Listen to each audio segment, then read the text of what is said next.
It is Tuesday, July 1st. It is time to get in the weeds. In SP3, I played that intro. One, because it's a fantastic intro. But two, because we have breaking news.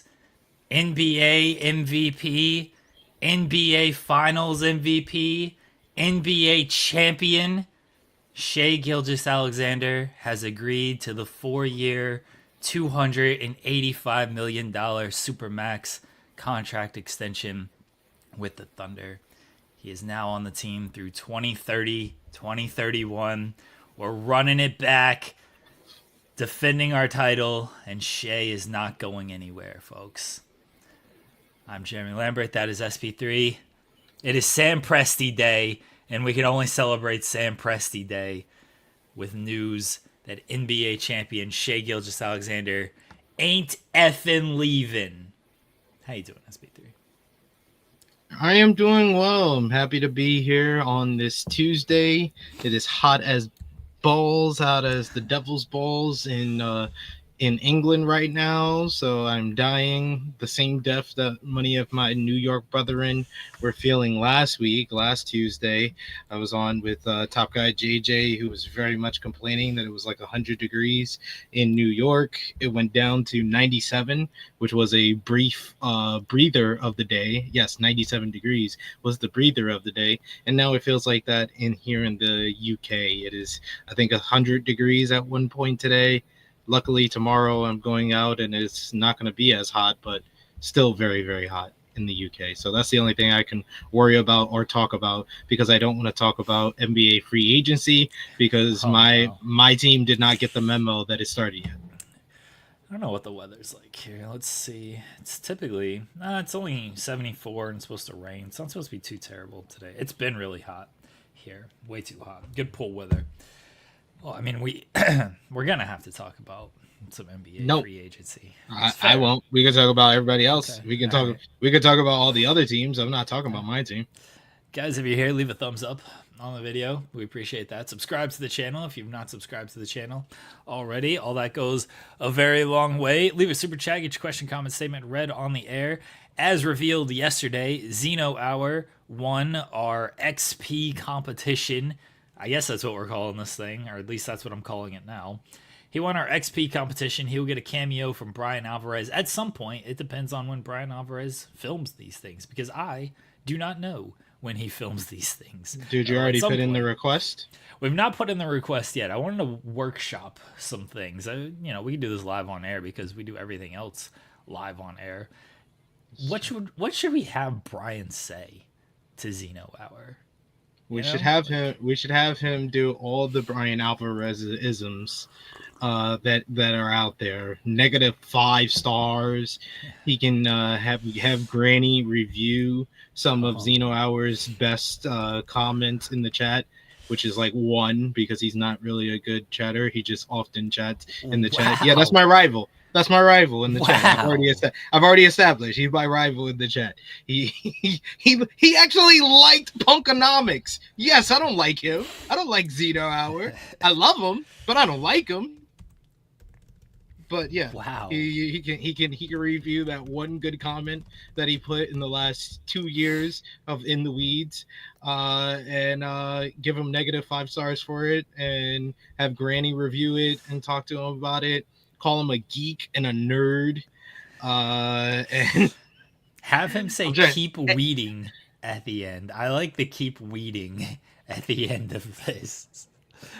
All right, so we're gonna make sure Brian says "keep weeding" at the end of the comment here. All right, I'm jotting down these notes, so I'll put together an actual script for Alvarez to follow here. Are we gonna have to say something like be nice to SP3? Do you want us to say that since he's mean? I don't need him to be nice to me. I'm not going to be nice to him, so I want him to keep that same energy. Okay, all right. Maybe we'll keep that same energy with SP3. Yeah. All right. We'll figure something out. Well, I'll get this submitted this week to Brian, and again, hopefully he gets back and does this cameo, which we'll play on air, and we'll watch it together as friends and family, because that's what we do around here. But a new XP season has started. It's like that's almost like G1, XP1 season. New XP season. XP1, XP1, XP1, XP1. Alvarez version of the John Cena rap. Oh. I will say, you did the rap a lot better than CM Punk. Thanks. Not saying much. There was a low bar for you to cross. Yeah. It's like Vince McMahon booking for Triple H, but you definitely performed it a lot better, much better delivery as well.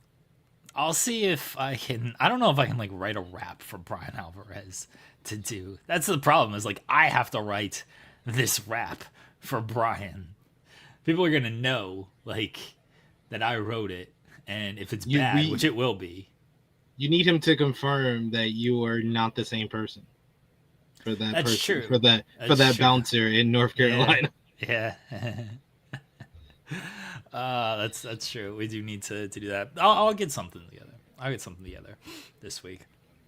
It's a fine line between being a silly little thing for Zeno and a rib on Alvarez. At some point, he's going to decline it. After like 2 or 3, he's going to be like, "Why? What is this? Why do I keep giving shout-outs to In the Weeds listeners?" At some point, he's going to be like, "I'm not doing this." But we'll at least get 1, maybe 2 out of it, and then we'll have to figure out a new gift for our XP1 winners. Get Luke Owen. Luke Owen's also on cameo. Is he? How much does he cost? Yeah. Let me look this up. I'm gonna look I feel like Luke live on air. I feel like Luke would be kind enough to do it for free, though. I think so too. I think Alvarez so too. might, if like I actually asked him and explained it to him, like he might. But it's funnier if we actually pay for it. Like we kind of. Luke is $15. He's more than Alvarez. Oh, how much is Alvarez? Alvarez is only 10. Oh wow! Look at this guy. Look at it. Well, he's charging it's 11.25 pounds. So that's why it's 15. All right. Well, at some point, Brian Alvarez will give us a cameo, and at some point he'll catch on and he'll be like, I'm not doing this anymore. We do have some NBA free agency to get into. I know you don't want to talk about it because there ain't nothing to talk about. Your team is just LeBron opted in. That's good, right? That's a good yay. LeBron, he's sticking around at least one more season. No, nothing. All right. Jake LaRavia, right? LaRavioli? Come on. He's gonna pasta up the competition. Sauce them all up with the Jake LaRavioli. All right. It's good. You're gonna get DeAndre 8. I'm actually all right with that. I don't care. Really? I'm actually all right with getting DeAndre 8. I feel like he would be a better option on defense than them trying to go for Brooke Lopez. What? Which was our original goal. We would get ripped apart on pick and roll with Brooke Lopez and Luka Doncic on defense. I wanted Brooke Lopez for his offense, not his defense. Brooke Lopez can still rim protect. He can't rim protect like he used to, and he can't play at 35 minutes a game. This is why I like him. That's why I wanted both. I wanted Ayton since he's getting bought out of his contract. Could get him for the cheap, and I wanted the money that we used on whoever the guy name is on Brooke Lopez. I wanted both. I thought getting both was the right move to go, because basically it was like $6 million difference between the guy we did get and then what the Clippers paid to get Brooke Lopez. It's a shot at both the Bucks and us for the Clippers getting Brooke Lopez when they don't really need him. He's just going to be a backup. DeAndre Ayton's not good. SP3. I know DeAndre Ayton's not good. He has name value because he was a number 1 overall pick. But he couldn't even put up like great numbers on a bad Portland team. Like Portland was like, nah, you gotta go, dude. We don't even want you around here to like stat pad. We just don't want you. Period. Like he rebounds. He'll do that. He doesn't play any defense. He plays no defense. You were worried about Brook Lopez's defense. DeAndre Ayton don't play defense. No. That's why I wanted them both. That's why I wanted them both. DeAndre Ayton's an awful defender. Effort's lacking. Oh. No, DeAndre Ayton's terrible. He's terrible. Good luck with that. Good luck with DeAndre Ayton. Brook Lopez would have been fine as a backup. I think with the Clippers, that's a nice spot for him to back up Zubac. I don't think he's a starter at this point in his career. But you don't want DeAndre Ayton, period. We're gonna be a part of the DeAndre Ayton reclamation project. Yeah, good luck. Dominating. I do love his nickname, Dominating. That is good. Dominating. He's not good. Luka gonna be throwing up them lobs. Watch. He's gonna put up a double this year. He doesn't finish lobs. He's gonna finish lobs from Luka. Luka puts it in the right spot for big man. Can't wait for the DeAndre Ayton reclamation project. Yeah, good luck. Again, good luck with that. But I will say the Rockets and the Hawks are in the leaderboard for free agency so far. I like what the Rockets have done. Dorian Finney-Smith, he basically replaces Dylan Brooks. And that was upsetting because I was like, they lost Dylan Brooks. Their defense won't be quite as good. I don't know how they got all this money. How are they paying Finney-Smith? They just signed Jabari Smith Jr. to an extension. They have Durant. Where'd all this money come from in Houston? They got Clint Capella. They're going 3 big lineup with Sengun, Adams, and Capella. What is happening? Sengun, I don't think they're getting him for like a discount right now. I don't think he's got like max money right now.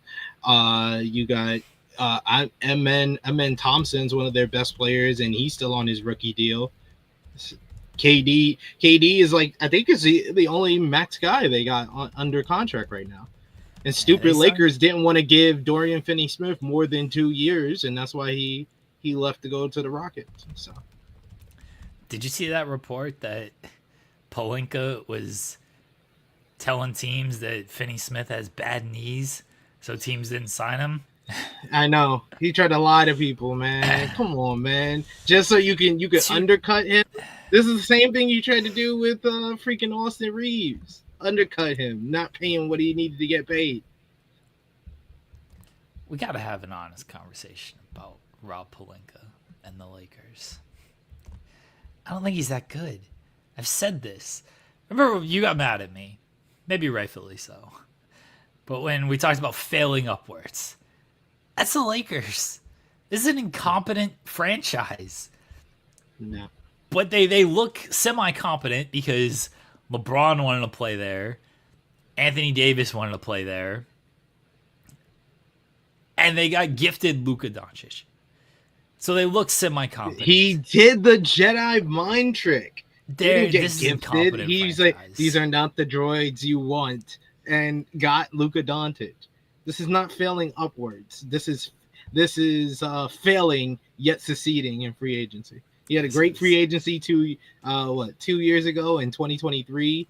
Had a great free agency. Didn't pan out too well for us, but had a great trade deadline in 2023 as well that got us to the Western Conference Finals. Unfortunately, hasn't panned out for us. So we're not looking too good in this free agency. We took a couple of L's on the first day, not getting Brook Lopez, losing out on Dorian Finney-Smith.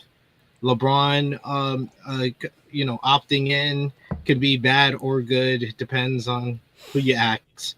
I find it hilarious that a lot of Knicks fans think he's going to get traded to the Knicks. The Knicks have literally the worst offer out of all the teams that I saw that could potentially trade for the Lakers, Lakers for LeBron, they have the worst offer out of all of them. And the Knicks fans still think they're going to get LeBron, but that's the Knicks fans for you. But the Rockets, I think, are the number one winner of the first day of free agency, getting Dorian Finney-Smith, getting Clint Capella, another person that was on the Lakers list of people to bring in because we need a center. Rob Pelinka, we need a center. Hear me? But yeah, they are big. Their defense is great. They feel like they have the biggest competition to the Oklahoma City Thunder next year. And I jumped on the bandwagon early last year. You guys heard it here first on Fightful Overbook. This guy right here was the first one to tell y'all buy low on the stock for the Houston Rockets, and now I'm here. It's just like I feel I told y'all last year when I made that prediction they were going to be top 6 in the West. I was like, I bought low on the stock for the Oklahoma City Thunder when they were not in the play, and I was like, they're going to make the play-in. Then they're going to make the playoffs. Then they're going to win the championship. I did 3 years in a row getting things right with them. The Rockets is my next team. I think we're I don't know about next year, but spoiler alert for 2027. Y'all know who I'm going to pick. Okay. All right. We'll see in 2027 what that team looks like. I credit Denver for trading Michael Porter Jr. I feel that was a necessary move. The injuries were too much for him. Sometimes the effort looked waning at times. Like, they don't win a title without him a couple years ago. He played great in that title season. He played great. Hasn't been the same player since. I don't know if he was going to be the same player. Cam Thomas is very similar. The numbers say Michael Porter Jr. is better. But Michael Porter Jr. had the benefit of playing next to Nikola Jokic. Yeah. So I expect Cam Thomas to be better than he was in Brooklyn, where he was not playing next to Jokic. I think this is a good move for the Nuggets. They brought back Bruce Brown as well. He was part of the title team. I like what the Nuggets have done over the past 24 hours, getting Bruce Brown and trading for Cam Thomas. They're a better team than they were 2 days ago. They're going to be a team that's going to be tough to play against. They still need probably a backup center because those non-Jokic minutes still continue to be awful, and I don't know who's filling that void when Jokic sits, but they're a better team regardless. Those are the two teams I'm looking at in the West of like, yeah, they're the biggest. Cam Johnson, thank you, not Cam Thomas. Cam Thomas is the guard. Cam Johnson, yeah. They're the two teams that I look at as the biggest competition. Houston and Denver as the biggest competition to OKC. I think it's definitely Houston. I would say, yeah, the Nuggets made a good move to get themselves back into that conversation, but I think that Houston has put a little bit of a gap between them and every other team that's contending with the Thunder right now. They just have a great defense. Their offense is going to get better with Kevin Durant. So yeah, they seem like they're the big ones that made the moves necessary to actually compete with the Thunder next year. And yes, I can talk crap about the Knicks because we have a coach. That's the difference between the Knicks and the Lakers. I know who's going to be coaching my team next year. I don't know what the roster is going to look like. It's still first day of free agency. Anything can happen between now and then. But the Knicks, it really feels like y'all don't have a lot of options when it comes to coaches. Y'all don't have the options that we have to shore up our roster like y'all have to get the coaching fill. And it's because y'all didn't need to do it. That's stupid. That to me is failing upwards. The Knicks are failing upwards, and they've been failing upwards for the better part of my lifetime. I don't know if the Knicks have failed upwards quite like the Lakers have. No, because they don't have 17 championships. The Knicks have got a semblance of a plan. Doesn't always work, but I can see what they're going for. Yeah, it doesn't always work, but I see the vision with the Knicks. Firing Thibodeau to hire Mike Brown is...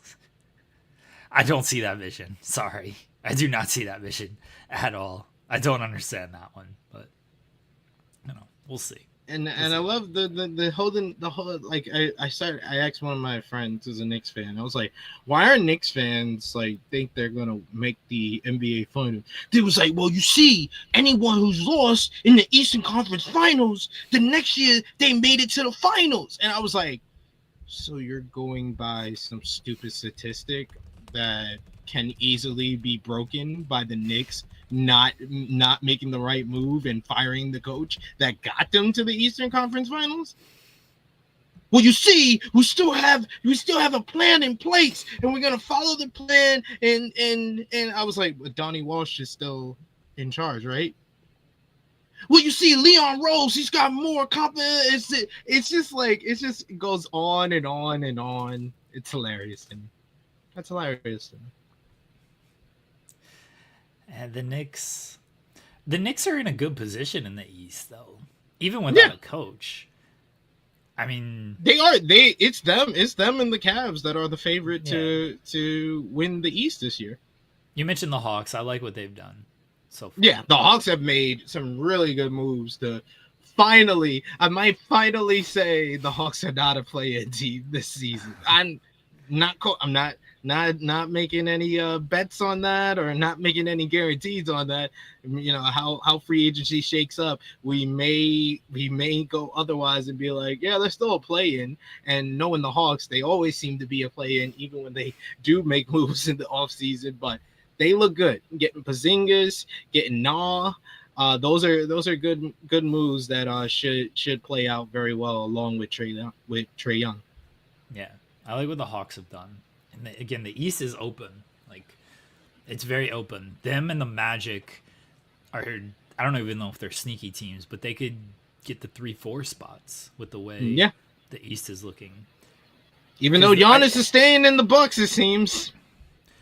The Bucks, this is breaking news, kind of, sort of. The Milwaukee Bucks are competition to the Lakers for signing DeAndre Ayton. The Dominator got everybody going for him. If you guys can't get DeAndre Ayton, just pack it up. Pack up the season.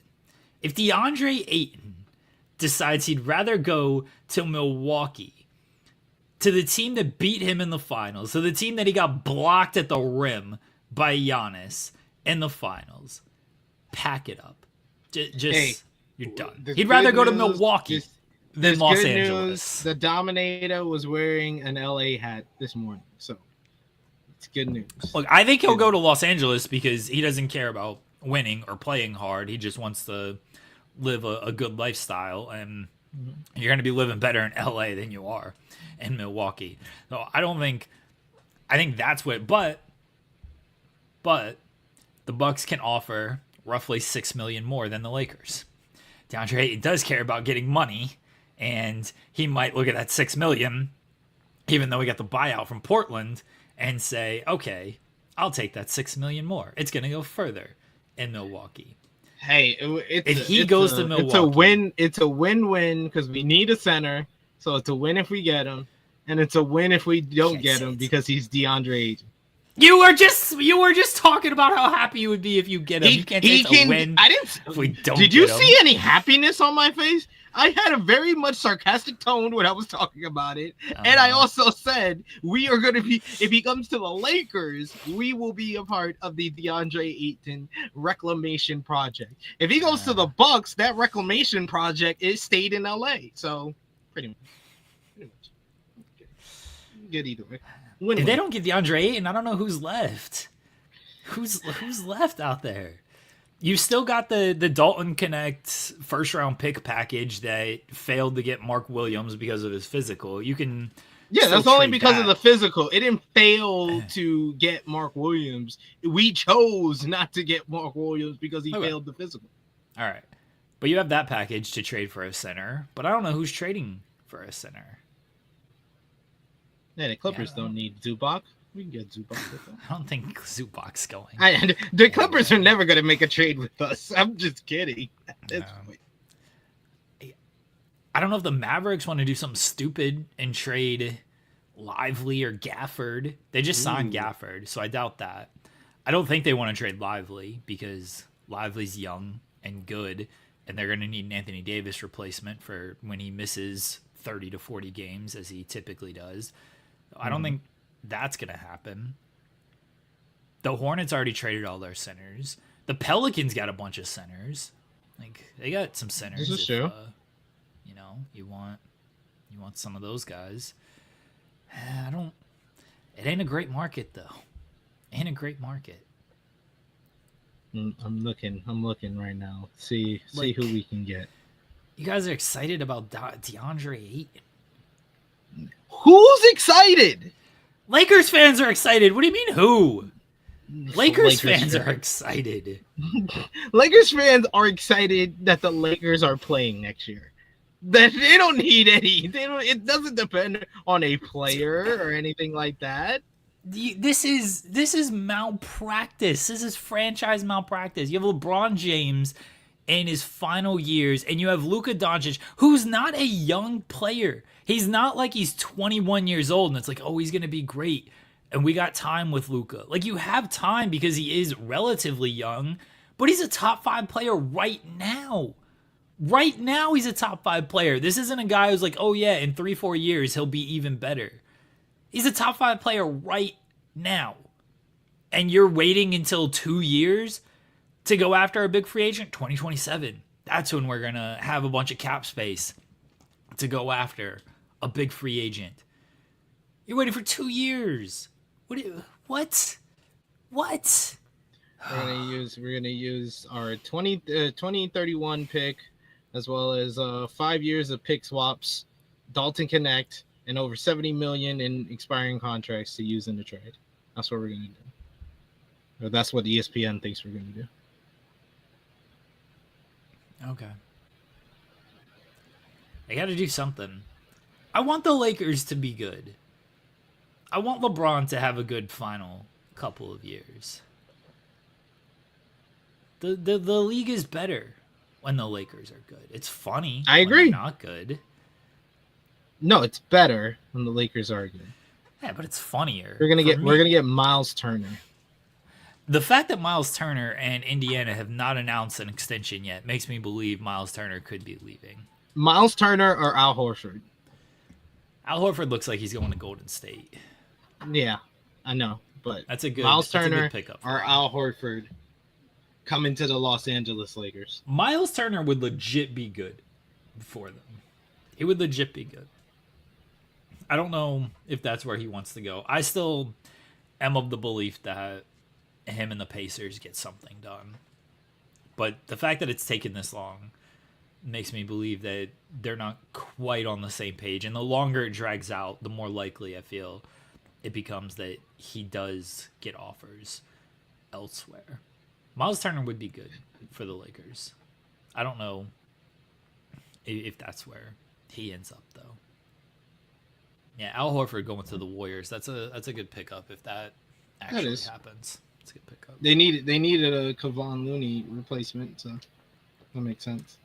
Yeah, they do different things, right? Like Looney, way more inside. Horford can obviously stretch. Horford older, not quite the same player on defense, so, but still a good shooter. Spaces the floor well, so, and obviously a great passer. He'll fit in with that offense really well. Yeah. Anything else? I like D'Angelo Russell going to Dallas Mavericks. They needed someone to bridge to when Kyrie's back.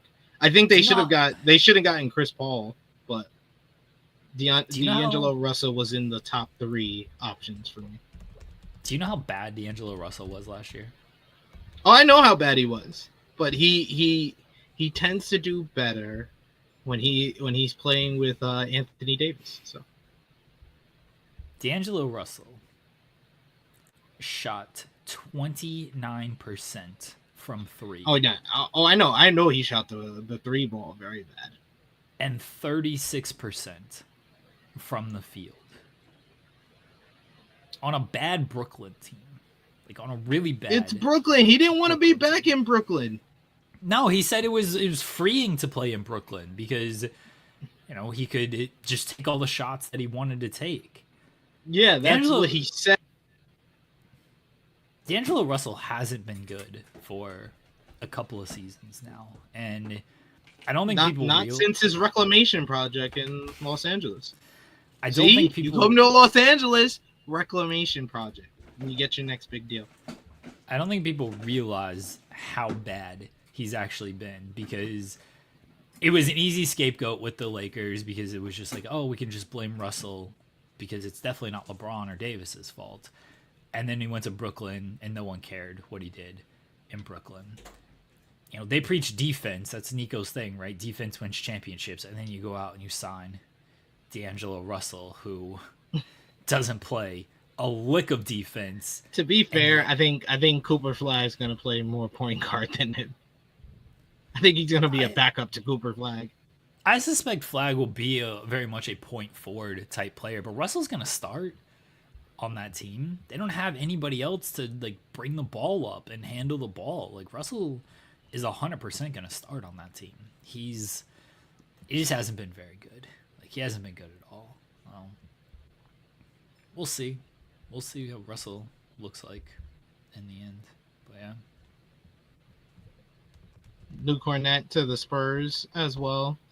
That was more Spurs like a backup. Good backup. Spurs are doing stuff. For the unicorn. Yeah, Spurs are doing stuff. I respect it. I respect what the Spurs. Where do you think Chris Paul's going to go? It sounds like the Clippers or Phoenix, because he wants to be closer to LA. I think both teams could use him. I don't know what his relationship's like with Phoenix when they traded him, because they had Durant and then they traded him for Bradley Beal. So how does he feel about that? I don't know what his relationship's like with Harden, because Harden's with the Clippers still, and they flamed out with Houston. Oh, I don't know what his relationship is like with those two franchises. I think the Clippers, they're still the franchise. I think still has respect for him and everything, because they only traded him to Houston because they weren't going anywhere. They'd already traded Blake. Like, they were just kind of blowing things up at that point. And so I think he wanted to go to Houston to play with Harden. And then they played a couple seasons together, and then they started to not like each other. And, you know, but that was 5 years ago. So maybe things have been repaired. So we'll see with Chris Paul. I think he's better for the Clippers. The Clippers are still good. And they were a 5 seed this year. Yeah. They're bringing back seed. Largely. Oh, no, 5 seed. You're right. Yeah, it's 5 seed. Yeah. They're bringing back largely the same team and a healthy Kawhi. Like, that's still a good team. Brook Lopez as a backup center is good. Like, that's still a good team. The Suns, I don't know what that team is. They weren't good last year. They might surprise some people. In the West? No. In the West? Like, it'll be a play-in. Who are they better than in the West? I like what Memphis has done. Memphis is better. Ty Jerome is a nice little pickup for them. The Mavericks are going to be better. I mean, the Mavericks were a play-in last year. They're going to be still fighting for a play-in this year. The Kings, they're a mess. So maybe they're a mess. They'll drop maybe out of the that Suns. scene. But, like, they still have talent, though. Like, they're a mess, but they still have talent, you know? Like, Levine, DeRozan, Sabonis. Like, they have talented players. They're the Kings, so they can't figure it all out. Yeah. The Spurs are going to be better. Yeah.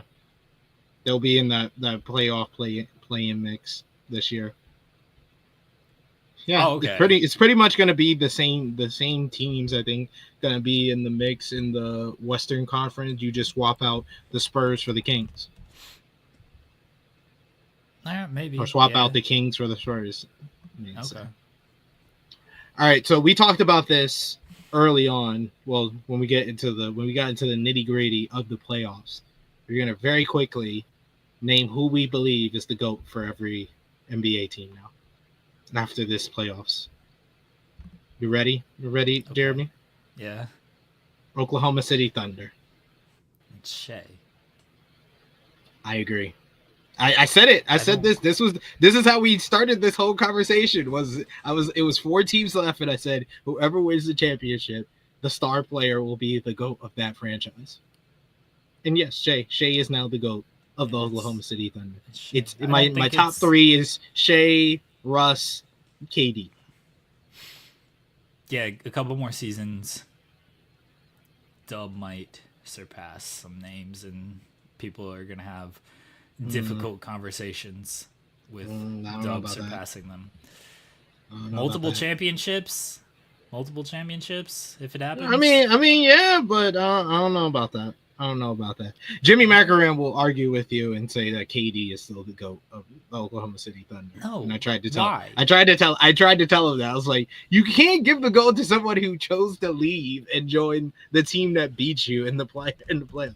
Yes, KD, you could say at his peak is a better player than Shea, but Shea's importance to the franchise, Shea winning a championship, winning an MVP, doing what Russ and KD didn't, that makes him the GOAT.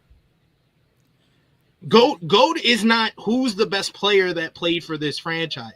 GOAT is the greatest. Greatest is a whole bunch of different factors. It's the influence. It's the impact. It's how they change the team, how they change the culture. It's their play on the court. It's what they do off the court. It's everything combined. That's why it's SGA over KD.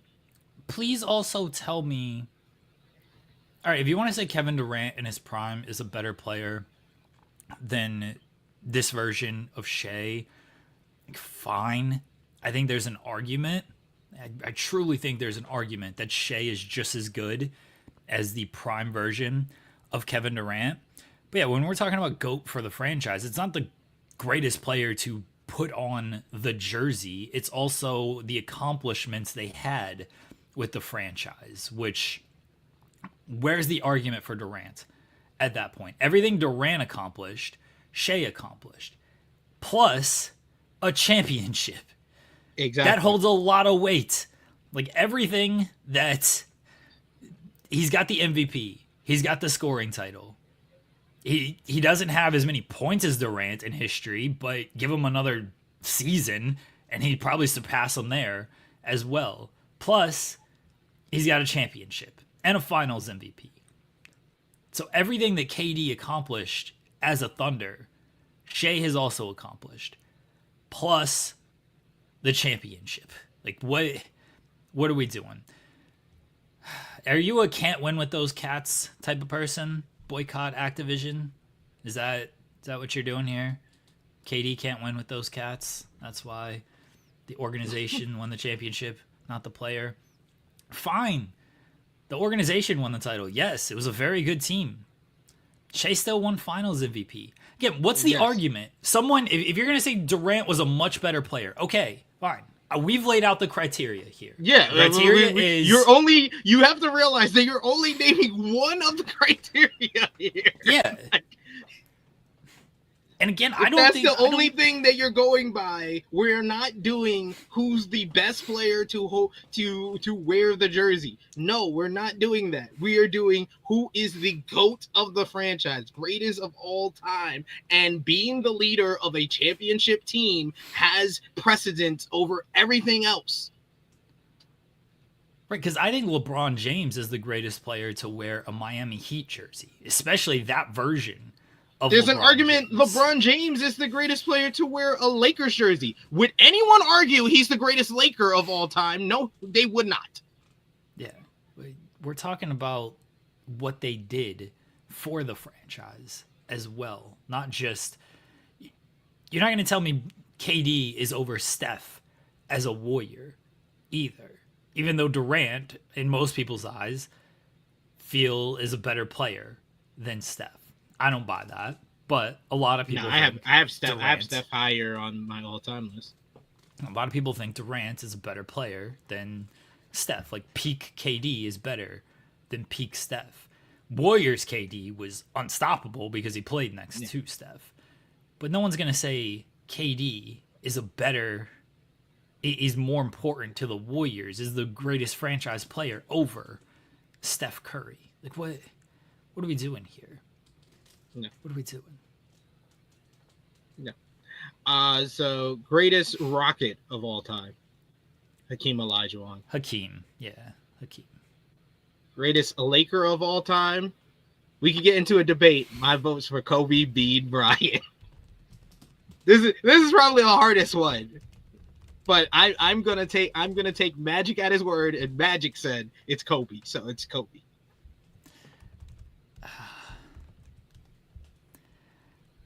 It's Kobe or Magic for me. It's Kobe or Magic. That's where I'm at. Like, yeah, this is definitely the to me it's the best toss up. You can there's great arguments for either or. Yeah, it's Kobe or Magic. I kind of lean towards Magic, honestly. Of course you do. Know. You're biased. Oh my god, I would never be that biased talking about this ever. I am talking about this from a non-biased standpoint. It's not like Kobe's my favorite player ever, which he is, but it's not like that. I'm saying it because I'm giving the vote to Kobe because Magic himself said Kobe's the greatest Laker. All right. Like, that's fair. I don't have an argument against Kobe other than I think Magic was better than Kobe. If you want me, I can do the argument against Kobe. The argument against Kobe, the biggest one that would give Magic the edge to be over Kobe is Magic never asked to leave the Lakers. I am a well-known Kobe hater, by the way. I know you are. Higher. Yeah, I think Duncan's higher. Ridiculous. Preposterous. You're a Steve Nash fan. Preposterous. True. Stole one of Kobe's MVPs. Preposterous. Egregious. I do love Steve Nash. Steve Nash. He rules. Denver Nuggets. I think it's Nikola Jokic. It's Jokic. Yeah. It's Jokic. Yeah. Clippers. Who else is there for the Nuggets? I mean, Melo? To me, the Nuggets, it's like at the top three Alex would be English. Jokic. Yeah, it would be Jokic, then Melo, then Alex English, but it's Jokic. Yeah. Clippers, that's a hard one because they don't have any championships to give anybody the edge. I'm gonna go with Chris Paul because that's peak Clippers for me. Lob City. Like, that's fair. I don't like. I'm sure there were players in the 70s and 80s that were like great, but I did not watch them. Yeah, so, Bob McAdoo has a good argument. He's like a top 3 Clipper of all time, but I feel like peak Clippers to me in my lifetime was Lob City, so I give it to Chris Paul. Yeah, I'm kind of there. Elgin Baylor is a good shout. Elgin Baylor is a good shout as well. Okay. Yeah. See, I didn't watch any of these players. I think Kawhi might get there. Like, Kawhi, he's been there for a while. Like, it's kind of crazy how long Kawhi's actually been there. 6 seasons. Yeah. The Kawhi, it's not like Chris Paul had playoff success. And he didn't win awards. And Kawhi hasn't won awards. Kawhi might get there by the end of it. You want to know what gives Chris Paul the edge? Is the boycott. The boycott against against homie. If you don't vote for Chris Paul, then you're voting for racism. If you don't vote for Chris Paul, the Timberwolves. I think it might be one day Anthony Edwards, but right now it's KG. Yeah, it's KG. Yeah, it could be Anthony Edwards at some point, but it's KG right now. Warriors easy. Steph Curry. Draymond Green. This guy, outrageousness. Memphis Grizzlies. That's an interesting one. I think it's Marc Gasol. All right, I'm not mad at Marc Gasol. I'm going Zebo. Going Zach Randolph. That's my guy right there. Jailblazers? Come on, man. You don't know about that. Zach Randolph used to be an automatic double-double, right? In his prime, yo. That was one of my favorite players to get when I first started playing fantasy basketball. That was my favorite person to get because he was an automatic double-double. I do like Zach Randolph. Marc Gasol is... Even Mike Conley, there's an argument for Mike Conley. One of those guys. One of those grit and grind Grizzlies. Sacramento Kings. I think it's Chris Webber. Who cares? Shaq. Oh my god, you're outrageous. You're outrageous. You're not playing the game properly, sir. Shaq, he owned the Sacramento Kings. It's Shaq. I'm going with Chris Webber or Peter Stojakovic. I like Peja. That's a good show. I like Peja. Are we counting like, you know, when they were the Cincinnati Royals? Are we counting that? Oh yeah, then it's Big O. It's Big O. Then it's Oscar. Yeah, Robertson. it's Big O. Yeah, it's Big O. Big O, and then Chris Webber. That's 1 and 2. Okay. Dallas Mavericks, Dirk Nowitzki. Dirk. Yeah. Phoenix Suns. That's a toss-up to me. I think there's an argument for Steve Nash. I think there's even, but he wasn't there that long for Charles Barkley. Charles Barkley, I would say he would be in the running because he won an MVP with them, but he wasn't there long enough. So I think it's probably Steve Nash. I love Steve Nash. He's my favorite non-Thunder, non-Jordan player of all time. I'm actually very excited to listen to the podcast with LeBron and KD that went up today. That'll probably be what I listen to after this show, because KD got Steve Nash fired, and I would like to hear what his justification is for that. I kind of lean towards Barkley, though. Barkley made the finals. But he was only there for like 3-4 seasons. And Nash wasn't... I mean, how long was Nash there? I think he was there for like 6 seasons. It's definitely one of the two. Like, Nash has the MVP. 2 MVPs. So, yeah, Nash has 2 MVPs. That's what I meant. Nash has 2 MVPs. Barkley has an MVP, and he took them to the finals. Yeah. Yeah.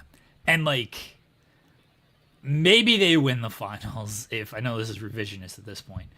Maybe they win the finals if God himself didn't come down reincarnated as Michael Jordan. Jordan was absurd in those finals. Maybe the Suns make the finals if Robert Horry doesn't bum rush Steve Nash. That's true. That's true. Jordan was so absurd in those finals. He was so absurd. People, I can go either way, and I think people realize this is not me hating on Steve Nash, because I again love Steve Nash, but I could see the argument for Barkley. I'm leaning towards Barkley. Honestly. I'm giving my vote to Steve Nash, and you know I don't like Steve Nash, so this says a lot. Yeah.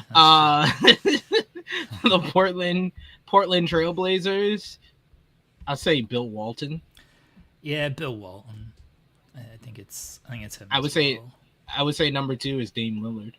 No, Clyde Drexler. That's a good shout. Yeah. I think Dame Lillard's top 3 though. He's at least top 3. Yeah. Then you got the Spurs, Tim Duncan. Yeah, Duncan easily. David Robinson would probably be number 2 for me. The New Orleans Pelicans. Fuck. It's Anthony Davis, probably. Is it? Yeah. I might go Chris Paul here, honestly. Oh, that's a good shout. Yeah, I might go Chris Paul here. I think that's another one that's a toss up because of their lack of success. This is one where the championships is not a factor to give somebody the edge over the other, like we said with the Thunder. With the Pelicans, it's really like who was the most of the team, who was the best player, and I think there's an argument for AD or CP3. I'm going Chris Paul over Davis. I'm going Anthony Davis. Davis left in the way he left. If you're going to punish KD for leaving the way he left, which is rightfully so, I mean, AD got to be punished for the bitch-made way he left New Orleans. That's fair. Utah Jazz. Is it Nasty Man? Pass. Nasty Man or John Stockton? Other Nasty Man. I'll probably give it to Nasty Man. Then the Cleveland Cavaliers, LeBron James. Yeah. LeBron James. The Boston Celtics is another one, like the Lakers, where there's two real big options in Larry Bird and Bill Russell. I never watched Russell. I know 11 titles. It's not like I was alive for Bird's prime. I was a wee little baby, but there's at least enough highlights and documentaries and everything to where I feel like I had a decent read on Bird, and I'd go Bird mainly just because like I've seen more of him. But if you want to go Russell for 11 championships, like can't really argue that. It's tough. This one I think is even tougher than the Lakers and Magic. Like I said, I have an argument what gives what over the edge with Magic and Kobe. With Bird, it is like he did more for the court and more on the court than Russell was able to do. I think that like when you think of the Boston Celtics, you think of Larry Bird. Like he's like a savior and a god in Boston. He's like the personification of what people think of when they talk Boston Celtics. But for Bill Russell, he was not only a player on the court winning 11 championships, he was also a coach. Like he built the house that Larry Bird took the deed over. Put his signature onto the deed of everything. So it is a toss up, but I'll go Larry Bird. I think like being the face of the franchise still after all these years, he's still the guy that people think of when they talk Boston Celtics. I think that means a lot. Yeah, I'm leaning slightly towards Bird, but I understand Russell. Like Russell, he won 11 titles. Playing the competition was what it was back in the day. But people talk about Wilt being one of the most dominant players of all time. Well, the reason why Wilt didn't win any titles is because he faced Russell the whole time. So yeah, that's why Wilt doesn't have any titles. So I understand why you would go by Russell. And I know Wilt has championships, by the way. I know he won a couple, but the reason that he doesn't have more is because he was facing Russell. The New York Knicks. Patrick Ewing. Jalen Brunson. Not yet. Maybe if they do, if the Knicks fans are right and they make it to the NBA Finals, then there is a conversation. I think that Jalen Brunson is a top 4 Knick player of all time already. I think he's behind Patrick Ewing, Walt Clyde Frazier, and Carmelo Anthony. Okay. But you're saying Jalen Brunson? Nah, I'll go Latrell Sprewell. Oh my God, this guy disrespectful to Patrick Ewing. Big Pat. Then we got the Indiana Pacers, Reggie Miller. Still. Tyrese could have had it. He would have had it. It's Reggie for right now. But Tyrese, he's close. He's number 2 for me right now. Yeah. The Milwaukee Bucks, it's Giannis. Yeah. It's either Giannis or Lou Alcindor. Yeah, Kareem is tough to beat. Again, but Giannis has all of his accomplishments as a member of the Bucks. Kareem, split time with Bucks and Lakers, and honestly wasn't on the Bucks all that long.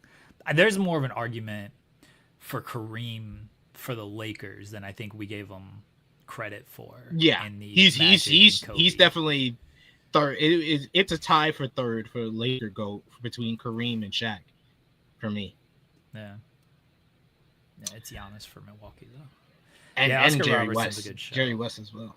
Yeah, Oscar Robinson's a good shout for Milwaukee. That's the top 3 for sure. It's Kareem, Big O, and Giannis. I just think that Giannis has, due to his loyalty and his growth on the team, I think that's why he gets the edge. I mean, he's also got all of the accolades. Like, yeah, MVP, Defensive Player of the Year, Finals MVP, championship. Yeah. Detroit basketball, Detroit Pistons. Isaiah Thomas. yeah, Isaiah. I mean, who else is the argument? Ben Wallace, Chauncey Billups. I mean, I love Ben Wallace, Chauncey Billups. They didn't. Yeah, they aren't quite there compared Joe to Isaiah. Dumas. Okay, it's Isaiah. Joe Dumars, excuse me. Orlando Magic. This is an interesting one. This is another one that I feel is a toss-up. It's either Shaq or Dwight. Both went out on that team in like historic fashion.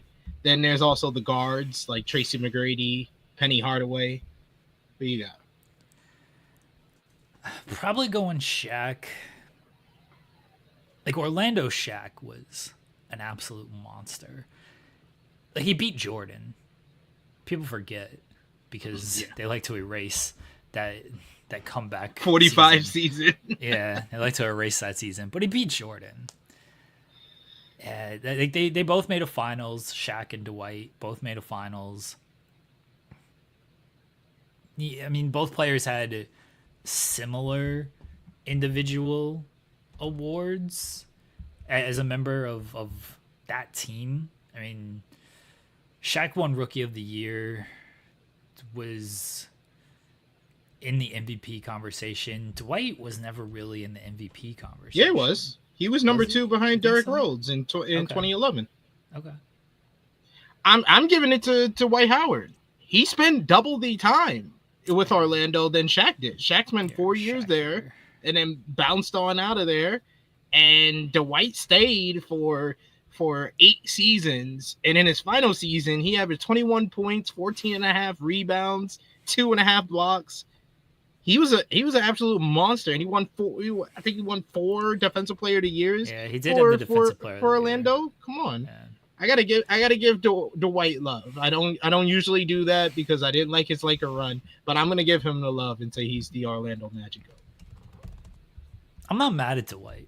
I'm really not. Like, I think Dwight has now become underrated when you think of him because, you know, people like to just remember, what have you done for me lately? And, you know, he's playing in China, or his last few seasons in the league weren't great. Basically, since like the Houston days. I mean, the Laker season wasn't like the greatest in the world. But he came back and won a championship. That is true. But yeah, like, Orlando Dwight was an absolute monster. He was. Yeah, I think it is a toss-up if you really kind of like go like peak for peak with Shaq and Dwight. But I think the thing that gives Dwight the edge to me is he spent double the time there. Okay. Then you got the Miami Heat. I'm gonna go Dwayne Wade. LeBron is unquestionably the best player to put on a Heat jersey. Peak LeBron James on the Heat. Mm-hmm. Black Mass LeBron. That's one of the greatest players of all time. That dude was absolutely unstoppable. But when you're talking accomplishments and longevity and, you know, what they mean to the team and everything, Wade's got more titles. Wade was on the team longer. Wade means a whole lot more to Miami than LeBron does. So that's why I'd have to go with Wade as well. It's that 2006 season. They had no business winning that NBA Finals, but Dwayne Wade put on one of the greatest Finals performances of all time. That's why he gets the nod from me. I think you can either go LeBron or Alonzo Mourning at the 2 spot. That's LeBron at the 2 spot. That's not close. I think Alonzo Mourning was like a face of the franchise, so that's why I give him some love, some respect for that. The Atlanta Hawks. Dominique Wilkins. Yeah. Yeah, don't need to talk any further about that. Al Horford, shout outs to him. What about just the Hawks team with Kyle Korver and Jeff Teague and Al Horford, the number one seed, the number one seed who had no great player, just had good players get number one seed. That's it. Nah, it's Dominique. Chicago Bulls, another one we don't have to waste too much time on. Michael Jordan, Dennis Rodman. This guy disrespecting the GOAT.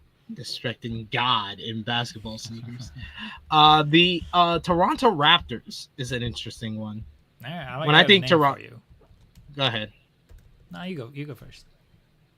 I think it's Vince Carter. Why? He put the Toronto Raptors on the map.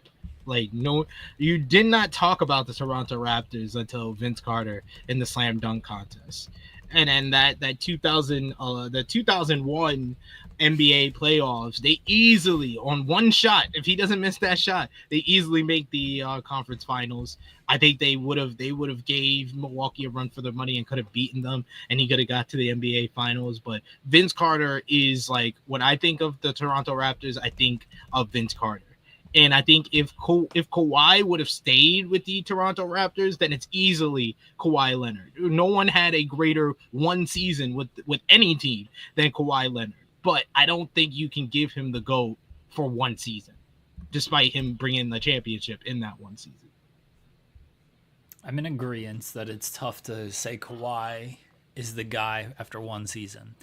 Vince Carter definitely had the more like accomplishments and memorable moments as a member of the Raptors. Kyle Lowry. Oh, you know what? I'll concede. You're actually right. It is Kyle Lowry. Got the title. Had memorable moments as a member of the Raptors. Got very close with DeRozan. They never could get past LeBron. But Kyle Lowry, the longevity was there for him as well. I think people forget how good Kyle Lowry actually was as a member of the Raptors. Because again, we would like to do what did he do in his final seasons? And like he hasn't been relevant for a few years now. His Toronto run was very good. He was an all-star every year in Toronto, just about, not every year, but just about. Like he has the championship.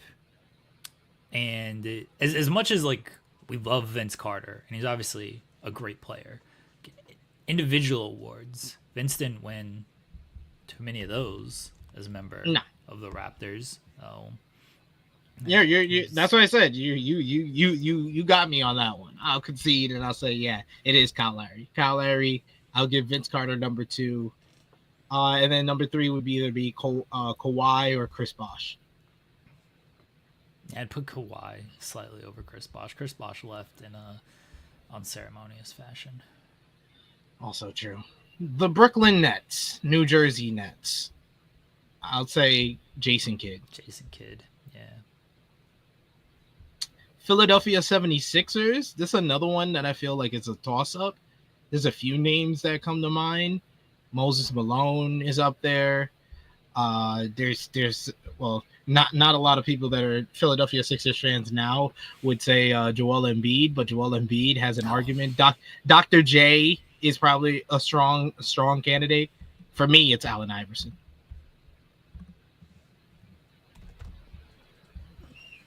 I know Dr. J gave them a title, but Allen Iverson, man, he changed the culture.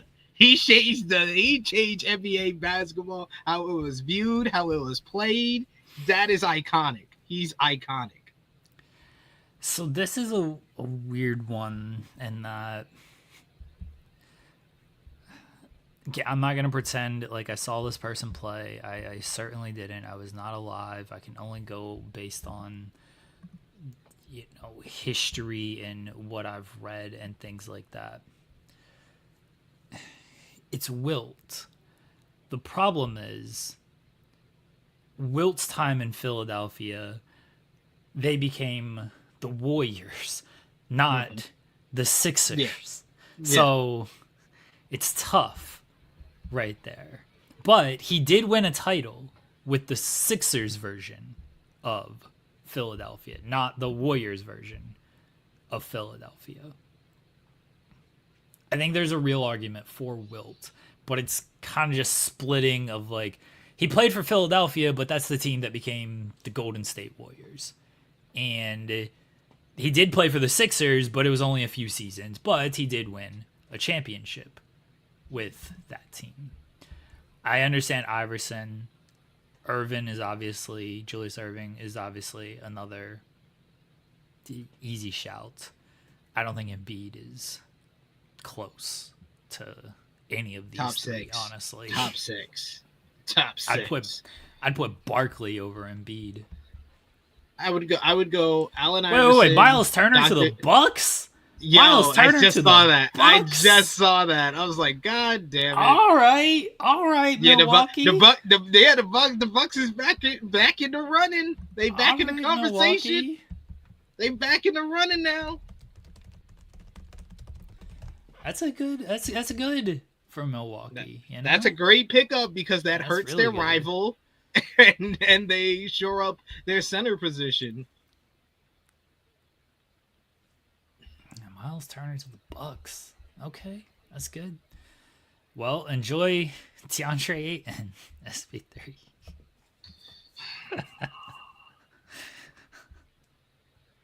Thomas Bryant, please. Thomas Bryant. I'll take Thomas Bryant as well as DeAndre.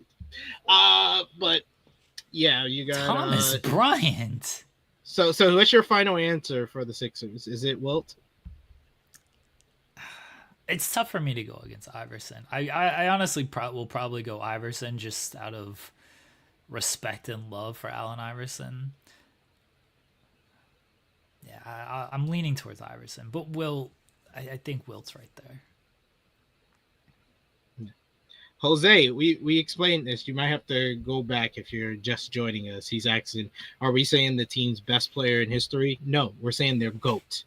GOAT is different from the best player who's played on the team. GOAT is everything. We went through a criteria a little while ago, so you can go back and you can hear our explanation of how we're coming to this. But it's not the best player to play for the team. It's the GOAT. Greatest is different than best. Ibro saying I think Miles Turner is not that good. He had a down year this year. I think with Siakam coming in, his role kind of changed. Yeah. And it doesn't mean he was like less impactful. He didn't shoot well from three in the playoffs. Thank God he didn't shoot well from three, at least against OKC. Although he hit that friggin' step back bank shot from off the backboard from the corner in game one, that if that doesn't go in, I legitimately think OKC wins game one. That shot was absurd, and as I was watching it, it pissed me off more than any other shot that they hit in game one, and they hit a lot of shots in game one. But he's a 3-and-D guy. He's still a good rim protector. I say three, like, yeah, he's a spacer, not really 3-and-D, although kind of as a center. Good rim protector, spaces the floor well, rolls hard. I think he's better than what they were getting out of Brook Lopez the past few years. So if you look at him, he's a younger Brook Lopez, and I think he's better on defense. Brook Lopez was great on defense, especially rim protecting. Not the past few years. Like he was. Yeah, I don't know about I'm talking. That's what I'm talking about. The last few years, I think he's an upgrade on that end. He was still serviceable as a rim protector. They just played him too many minutes. He wasn't a guy. He's not a guy who could play 30 minutes anymore. Miles Turner is that guy. So if you look at it like that, then Turner's a clear upgrade over Brook Lopez over the past few seasons. I like the move because it's a signal they're trying to win, and they're probably not trading Giannis. And I was deathly afraid of Giannis joining one of these Western Conference teams. I don't want him going to Houston. I don't want him to go to San Antonio. Like, I don't want him going to either of those teams or any other team in the The West. fact that, Stay in the Houston East. didn't have to give up that much to get KD, they were still in the running to get Giannis. So yeah, so it is good news for Jeremy and the Oklahoma City Thunder. Stay in the East. That's all I want. Just stay in the East. Yeah. All right. So yeah, we got we only got 2 teams left, Jeremy. 2 teams left before we could talk about wrestling on this wrestling podcast. The Charlotte Hornets. God. Yeah. I saved the best for last, Jeremy. The best for last. Kimba? Like Larry Johnson? I tend to go with like either Alonzo Mourning or Baron Davis. Baron Davis? He wasn't there that long. No, he wasn't, but I remember him on Muggsy Bowles. That's a good one. I'll go with Alonzo Mourning. I think it's Kimba.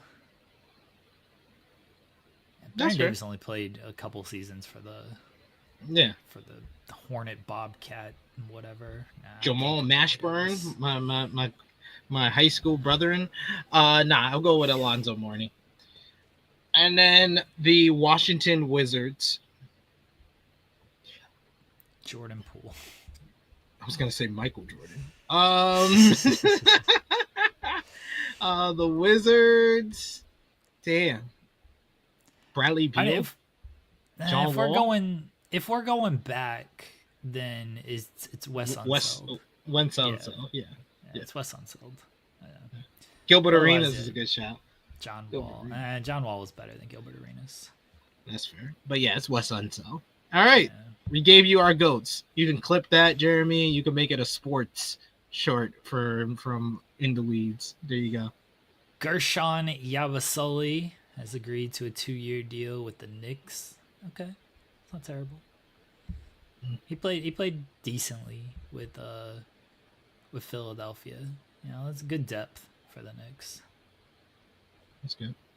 Yeah. Still, the Miles Turner to the Bucks is very surprising. Very surprising. All right. What are we talking? Wrestling? Who cares? Yeah, we got to talk about wrestling, unfortunately. Monday Night Raw last night. It took place from Pittsburgh, PA. I got to go to sleep at a decent time, so it was a good episode of Monday Night Raw to me because I got to go to sleep early. Got to go to sleep 2 hours earlier than I usually would on a Monday night, so that's good to me.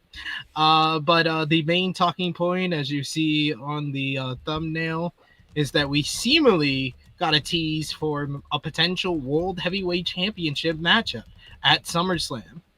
The Ring General Gunther came out to address Goldberg, says that he's going to destroy Goldberg and that he's going to take his time with Goldberg and he's going to break him down at Saturday night's main event. And then he says he's going to be left with the question, who's next? He didn't even say it in like an intimidating way. He said it in the most joking way possible. It's like, who's next? And then that brought out Seth freaking Rollins. Seth Rollins came out and confronted Gunther and said that he wouldn't even show his face after you traveled all that way to fail to cash in your money in the bank. And Seth tried to do revisionist history, saying that he wasn't there to cash in money in the bank for the last 2 years. He said he will stop at anything to make sure CM Punk is not the world champion, and he did just that at Night of Champions. But he said that he also said with the money in the bank, he's going to make life a living hell for both champions. And he said, hello, champ, to Gunther. So, of course, that brought out CM Punk to interrupt him. They brawl for a bit until Seth pokes Punk in the eye and then runs off through the crowd. Punk stared down with Seth, who was in the crowd, who was then attacked by LA Knight, who returned to action and fought with Seth through the corridor. But Punk was left in the ring with Gunther. He tries to go past Gunther. Gunther tries to grab his arm, and Punk punked out punked out Gunther, pushing him right on his ass. What the hell was that? What? Little ass CM Punk pushing down my ring general? He got punked by Damian Priest in his first run. This is what happens. He wins the world title and he becomes a little bitch. I hate it here. I hate this show. Sometimes I really do. But yeah, he pushed him on his ass. He told him stay out of his way. And it seems like we might be getting CM Punk versus Gunther for the World Heavyweight Championship at SummerSlam. We got to have a conversation about the booking of these title reigns. They all suck. All these Triple H. I mean, I'll be fair. I'll be fair to Triple H. I'll give him credit. He's booked the male world champion a lot better than the female world champions. I mean, yes, but that's a low bar. Yes, it's a very low bar, but at least like they actually wrestle. At least we see them every week. You jumped over the bar that's in hell. Congratulations. Like, it's a very low bar. Gunther's first reign was Jey Uso's reign. This Gunther reign. Cena's reign's been terrible. Yeah. They waived Lillard? Sorry.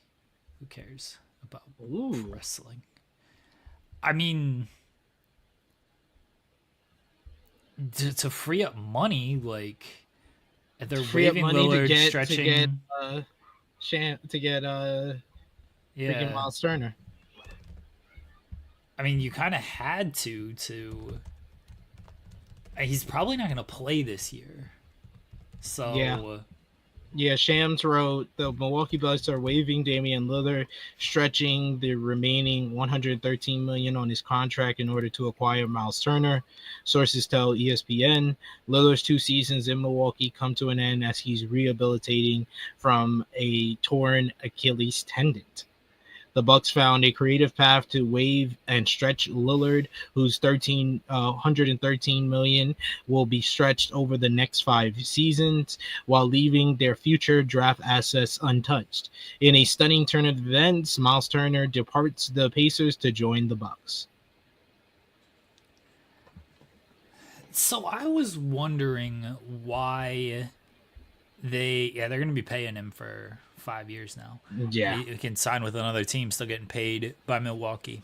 I was wondering why the NBA didn't have like a long-term IR situation. Because they had this in hockey, where if a player has like a long-term injury, you can put them on long-term IR and his money doesn't count against your cap.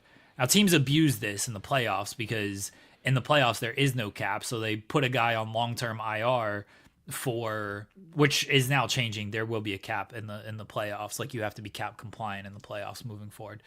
But they put a guy on long-term IR, let's say in February, and maybe he can come back in the final few games of the season in April, but just keep him on long-term IR, bring him back in the playoffs, no cap, it's fine. February, now we have, let's say, $10 million in cap space.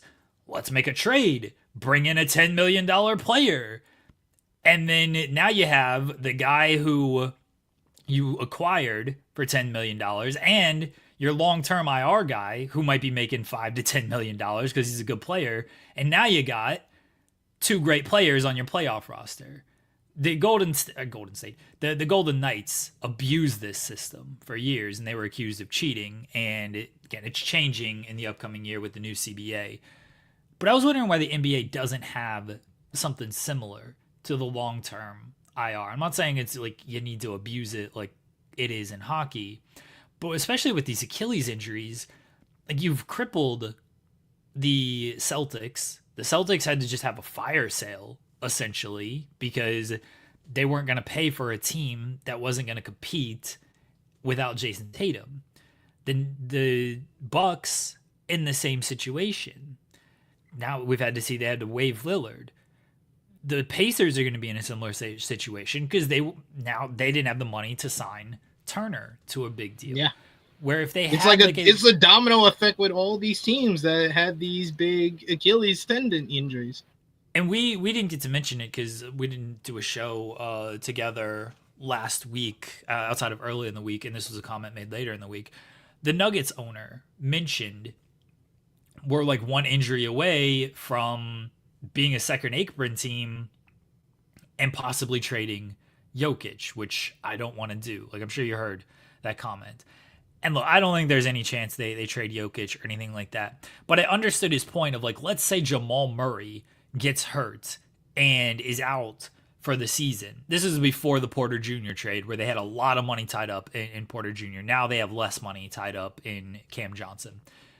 But if Jamal Murray gets hurt, you're looking at a team with Jokic, Aaron Gordon, Michael Porter Jr., Christian Brown. Like, ain't a great team. And you can't really replace Murray because you don't have money to use on that. And I don't think they were going to trade Jokic. But I could see where it's like, oh, we're spending into the second apron for this team that is hurt, that isn't going anywhere. What could we get for Jokic? Where if you could put Murray on like a long-term IR and then use that money elsewhere to get him a serviceable replacement, then you could keep the team together. I'm wondering if that gets negotiated into the next CBA, which isn't for another couple of years. But I'm wondering if something like that gets put in there if these long-term injuries continue to kind of ramp up. And I'm sorry for everybody that came to listen to wrestling, but we're doing a podcast on the first day of free agency. Sorry. Not sorry. Most people in our chat they understand. We're talking hoops. Like most people in our chat. There's a few who are like, "What are you talking? Aren't you?" Yeah, that was an active conversation in the chat about the GOAT conversation. I liked it. Yeah. I liked it. I dig our chat. Our community is great. Most people understand what we're doing around here. Yeah, who cares? I don't listen to one or two people in our chat. All right. Anyway, Gunther's a little bitch. That's what we're talking about, I guess. He got punked out. How you get punked out by CM Punk? Really, dog? Come on. So do you think this is going to be one of the SummerSlam main events, or do you think this is we're gonna tease it and maybe we'll pay it off in 8 months, but maybe not? I would hope not, because they already teased this matchup last year. Remember when Punk beats Drew in the strap match? He teased that he was going after the World Championship until Drew McIntyre attacks him again, and then that led to the Hell in a Cell, and then after Hell in a Cell, he's recovering from injuries, and then he gets involved in the whole bloodline civil war at War Games, and he has his whole favor, and then he parlayed that into a feud with Seth Rollins that he's still stuck in now a year later. So, like, I hope that is the direction, that they're not just teasing it to pay it off 8 months from now, because I don't know where either one of these guys are going to be 8 months from now. You might as well pay it off now, and I really don't want to see Punk versus Seth in a blow-off at SummerSlam. I'd rather it be Punk and Gunther and have Seth have multiple options to catch in at SummerSlam, whether it's on that matchup or on Seth and Cody, which Seth and Cody was my bet coming out of Night of Champions, because that actually makes it interesting instead of Cody and Cena again. I could very much see Seth cashing in on Gunther and Punk doing the heist of the century redo, because I feel like that's where it's going. I really do. I think they're just gonna rehash that, which is fine. It was a great moment many years ago. Gunther saying like he traveled all that way he didn't fail cashing in. Like, he still has the briefcase. I hate that. Oh, he failed to cash in his contract. He didn't. As long as he still has the briefcase, it's not a failure. His attempt was thwarted, but he didn't fail. Failing is John Cena. Failing is Baron Corbin. Baron Corbin, yeah. They Austin failed. Theory. Yes. Damian Sandow. Austin Theory didn't fail though. He cashed in, won the U.S. title, didn't he? Or he did No, fail. he Yeah, he still failed. He failed. Yeah, he won it like a week later. Yeah, He won right. it like 2-3 weeks later. He failed on a mid card title. He's the worst. Yeah. He's the worst failure of a cash in ever. Yeah, like that's failing to cash in. Attempting to cash in and not being able to is not failing to cash in. Anyway, Gunther looks like a bitch. Now he's going to face CM Punk at SummerSlam, most likely. That's our theory on things. So SummerSlam right now is looking like Cena and Cody. Yeah. We'll say it for now. It might change. CM Punk and Gunther, which I do think is a fresh matchup at least, which WWE has not been doing a lot of fresh matchups. More on that when we talk about the women's division. Then you got Jade Cargill and Tiffany Stratton, which I don't know. I only watched a portion of your show yesterday, but man, I think I need to have this serious conversation with y'all as well. I had it with the True Hill Heat community on our flagship on Sunday, and I'll have it here. Jade Cargill is the exception to the AEW to WWE rule. AEW legitimately booked Jade Cargill better than WWE has booked Jade Cargill because they highlighted her strengths and hid her weaknesses. WWE has been highlighting her weaknesses and hiding her strengths. Her being a babyface and doing an 8.5-minute matchup where she only takes 20% of the matchup, that is a weakness for her. She should not be doing it. Asuka looked good on Saturday at Night of Champions. Jade Cargill did not. And she's had a horrible week because the Roxanne matchup, I talked about that on last week's show. That was bad. This Asuka matchup was worse and did not let it make her look good at all. And I think that you can make the argument for every other person that came from AEW to WWE. WWE has done their best to highlight them, to make them look better than what they were doing in AEW. Jade Cargill comes into AEW in the biggest way possible, teaming up with Shaquille O'Neal against Cody Rhodes and Red Velvet. She wins. She goes on an undefeated streak for the next 2 years. They created a title for her, where she held that title for 1.5 years.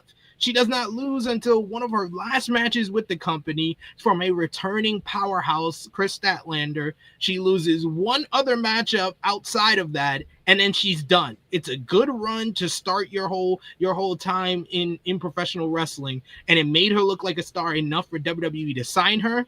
And all WWE has done is they were smart in the beginning to put her in a tag team where you can hide her weaknesses because she could just come in, make the hot tag, and look good. But ever since she's been on her own, it has not been good. She is miscast as a babyface. She's not doing what's her strengths in the ring. Her moves don't look that good. She looks very tentative. And they made a mistake from the beginning by not letting her start in NXT. I said that from the very beginning when she got signed. When she gets signed, it's just months ahead of the CW debut. Like, why not put her on NXT, make her one of the faces of the CW era of NXT? It just doesn't make any sense. It's very perplexing. I feel bad for her in this match. Me too. Because the crowd wasn't going to give her anything. Her promo afterward wasn't good. Her promo of like, this is for everybody who has fought, and like, what is this underdog Jade? Like, you were the furthest thing from an underdog. And I know you always want me to punch him, but Alex McCarthy made a great point. He's like it came off like LeBron James saying, "I'm just a kid from Akron. I wasn't supposed to be here." Sir, you're 265 pounds and you are a human basketball computer. Yes, you were gonna be here. Yes, you were gonna be one of the greatest of all time. Jade Cargill, you look like an Adonis. You look like a superhero, a action figure. What are you talking about? At least they kept it under 10 minutes. Like, they It was like 8 minutes. It felt a little bit longer. I was glad it didn't go over 10 minutes though, but it's been rough. And this Tiffany program, I don't got high hopes for it. Me either. If Asuka can't get a good match out of her, I don't think Tiffany Stratton is the one that's going to do it. Not only the match, the lead up to the match, I'm a little bit worried about. Tiffany cuts the same promo every week. It's Tiffy time. And then it's Tiffy time. Like, that's Tiffany's whole promo. Jade, was she going to call her a Barbie? And she's going to say, I'm a superhero. That it? I don't know if the material is going to be good. Naomi's going to have to come out there at every turn and add some meat to this feud. I think that, especially with a New Jersey crowd, with New Yorkers involved, this match has all. It looks like it has all the potential to be hijacked. Yeah. Hijacked by we want Naomi chants for however long it goes. We shall see. We shall see with Jade and Tiffany at SummerSlam. But yeah, it could be rough. It could be a rough one, folks. Yeah. So those are the 3 matches that look possible. I thought they were going to do LA Knight and Seth Rollins at SummerSlam, but they're doing that at Saturday night's main event after their little brawl. I did find it interesting. They did the little interaction between LA Knight and CM Punk. Jimmy Macaram had a great night. He got all his favorites interacting with one another. CM Punk, Gunther, and then CM Punk and LA Knight interacting backstage. LA Knight getting a little bit of a push, working with Seth Rollins. Now he's in the second biggest match at Saturday night's main event, which they have now announced a total of 6 matches for 3 shows coming up in Atlanta. None of which is for NXT Great American Bash. We gotta wait till tonight. We'll see. But the opening to the show was Rhea Ripley coming out talking about she's finally done with her feud with Judgment Day and Raquel Rodriguez. Yeah, okay, sure, Rhea. Seems like this feud keeps coming up every couple of months though. But hey, she's finally done with that, and now she wants to know what's next with Evolution on the horizon. Io Sky interrupts, and she says that she mommy cannot be on top because she's the one with the WWE Women's World Championship, and Adam Pearce has given her the opportunity to pick her opponent at Evolution, and she is picking Rhea Ripley. And mind you, Io has not competed on Raw since the May 12th episode of Monday Night Raw, where she teamed up with Rhea Ripley, and Rhea did the looking up at the title, but it's not about that. Apparently they just forgot that part of it. They just went to, Io gets to pick her opponent, and she picked Rhea, who she's beaten every time she's faced her. Seems like she's picking an opponent she knows she could beat, so that doesn't really make Io look all that good. The match will be great. The story sucked. This felt like the laziest way to get to another Io Sky versus Rhea Ripley matchup. Io coming out is like, I get to pick my opponent, and I pick you. Why? Why are you pick? You've beaten Rhea. You've beaten her at every turn. Why do you want to pick Rhea? You couldn't have picked literally anybody else. The problem is I can't even think of anybody of like who's won matches. Who actually has like victories? Becky. Yeah. Like Becky. But she's tied up in another feud, so God forbid, they go with that. You couldn't have picked like, I know people would have been mad at this. Couldn't have picked Charlotte. Couldn't have gone there. Charlotte hasn't won. Charlotte's won 1 match, and it was against Chelsea Green. I mean, that's all Rhea's won is 1 match. Hey, Rhea's won. She's won a more important matchup that lasted longer. Yeah, Asuka, but Asuka could have picked Asuka. Yeah, she said she wanted to face Asuka. She said she always talked about facing each other. Kairi Sane has won some matches. She could have faced her good friend Kairi Sane. Vacker? She could have picked Vacker. Well, you said people that's won matches. Valkyria hasn't won a lot of matches since coming to She Raw. hasn't She won lost either. No. Well, technically she did in the 4-way Queen of the Ring. Yeah. Well, technically a lot of people lost. In that. Alexa? Just anybody but the person we've seen you wrestle 4 times this year. Wait, so people believe that Io's gonna win this match at Evolution? I thought y'all didn't get the memo from that promo. Like, you know, I was saying Stephanie McCarron versus Io is probably the direction for Clash of Paris. I'm like, wait, you think Io's winning? I would love to be like, yeah, I believe too. Io's winning. I didn't believe Io was going to win the title in the first place back in March. Now she's beating her 1, 2, 3 different times this year. You think they're just doing this matchup again at Evolution, and Io's just going to beat her again? I don't know. I'll put my money on Rhea Ripley for this one. This comes from Chris Haynes. Milwaukee Bucks star Giannis Antetokounmpo is not pleased with the team's decision to waive Damian Lillard. See, he actually likes Damian Lillard. Told you guys. Y'all guys were thinking he didn't like Dame Dollar. He loves Dame. They're good friends. He just don't play like it. Oh yeah. Hold strong, Milwaukee. Don't trade him. I do believe that Io Sky is the best wrestler in WWE, but how can you see her booking since WrestleMania and believe that WWE is going to keep this title on her? She hasn't defended the title. By the time we get to Evolution, it would have been 3 months since the last time she defended the title at WrestleMania.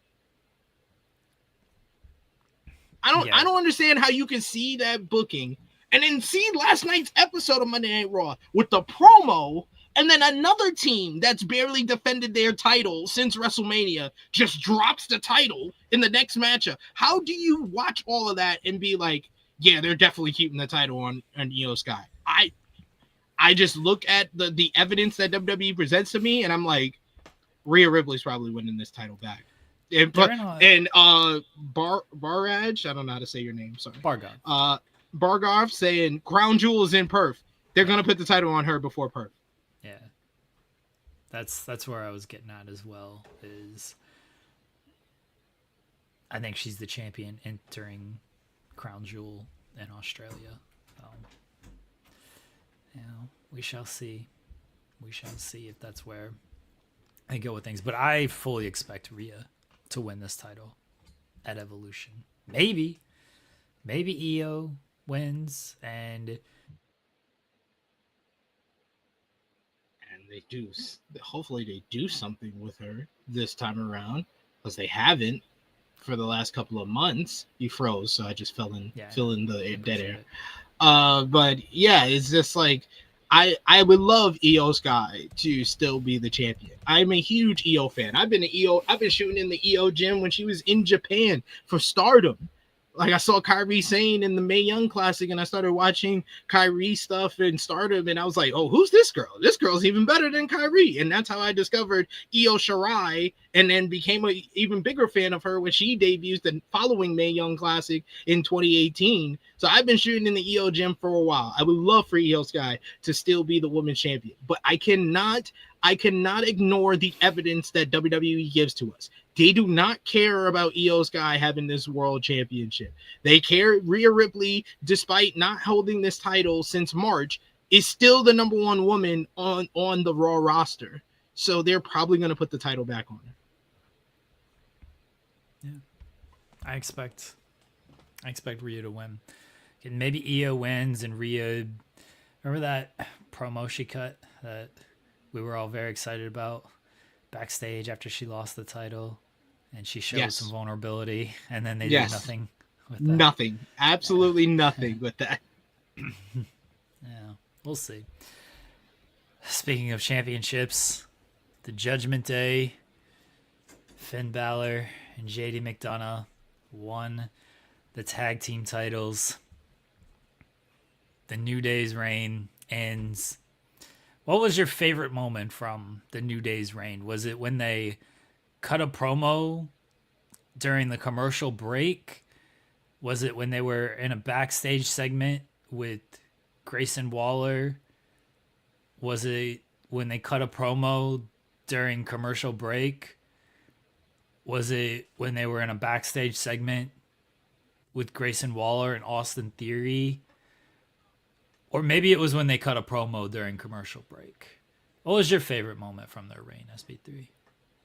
So I'm gonna save my more vitriol rant for a Rated Raw review later because I'm gonna be doing that with Romeo, who, when I was doing my article for the biggest heel turns in wrestling history, he had the New Day's heel turn at number 7.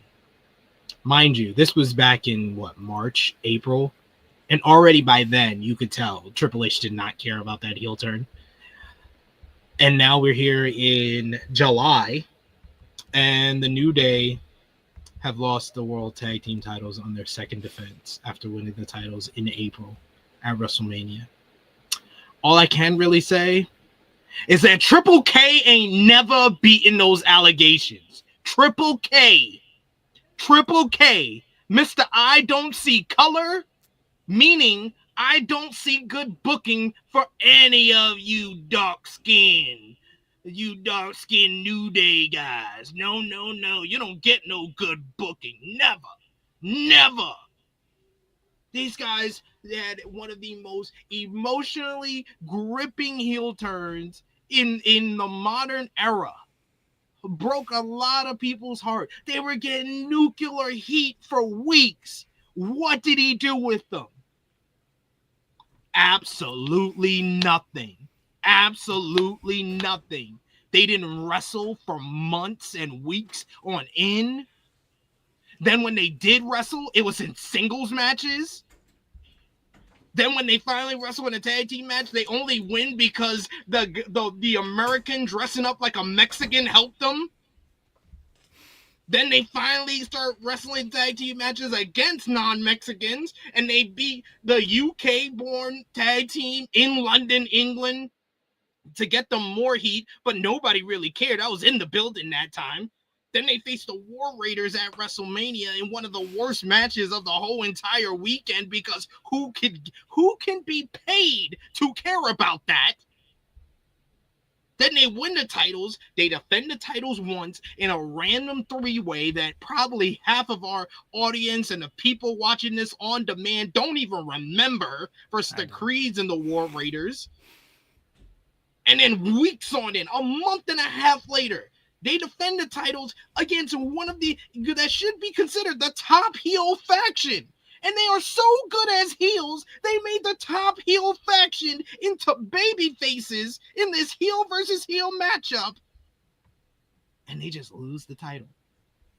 And no one will be bothered to care, because the reign was absolutely nothing. Tell me who are the African Americans, who are the dark-skinned people that Triple H has booked well in this era? Come on, y'all. Let's be serious here. Bianca Belair was already champion before Triple H came into power. You know what happened shortly after WrestleMania 39? She lost the Raw Women's Championship, or the WWE Women's World Heavyweight Championship. I don't know what it was called by then. The Street Profits finally won the WWE Tag Team Championships in March of this year. What did they do at WrestleMania? Nothing, because they weren't on the card. And then they delivered a match of the year candidate in a TLC matchup. And what have they done since then? Bumping around for the mass freaks of the Wyatt Six. Congratulations. Really great job booking there. Omos was killing it in Japan. What did he do? He gave him a plane ticket to the United States to sit in catering. Carmelo Hayes, he won the Andre the Giant Memorial Battle Royal. What is he doing now? Sidekick to The Miz. Trick Williams been ready to get called up to the main roster. What did they do? Give him the TNA World Championship so you can stay far away from here, because I don't see color. The New Day, don't get me started there. Who? Triple K ain't never beaten the allegations. I plead guilty. I'll get started on New Henry said Ron Killings. He told them, we ain't renewing your contract. Get the hell up out of here. Then we made a whole bunch of noise. We want truth. He brought him back, said, oh, look what I did. It's all part of the show. And what are we? 3 weeks in. And Ron R-Truth Killings is just another guy. They've already ran through his John Cena matchup. They got him feuding with another babyface in Aleister Black. Go ahead, Jeremy. I'm done. I was gonna make a joke about the Aleister and Ron Killings feud, where at least one black will win that match.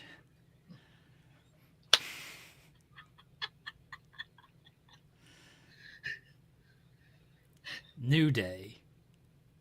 I don't get New Day. I do not understand how you fumbled New Day this much.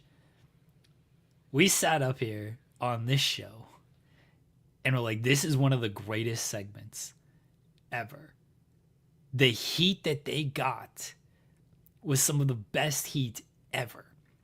And they should have won the tag team titles within a couple of weeks off of that. Not only could they have won the tag team titles within a couple of weeks off of that, they could have been in a main event program. Remember when they were backstage with Cody and Cody was disappointed in what they did? They could have been in a main event program off of this. And instead, they went out there for a couple of weeks and they got so much heat that they didn't talk. Fine. Okay. I can forgive that. They don't need to talk. Let the heat speak for itself. And then it gradually got worse because they were put in a feud with Rey Mysterio, which honestly, I don't understand how you fuck up a Rey Mysterio feud, because that is a layup of a feud, New Day and Rey Mysterio, based on the Big E angle and Rey Mysterio being Rey Mysterio. And it went nowhere, and there was no payoff. The payoff was El Grande Americano. That was the payoff to the New Day and Rey Mysterio feud, was El Grande Americano getting involved.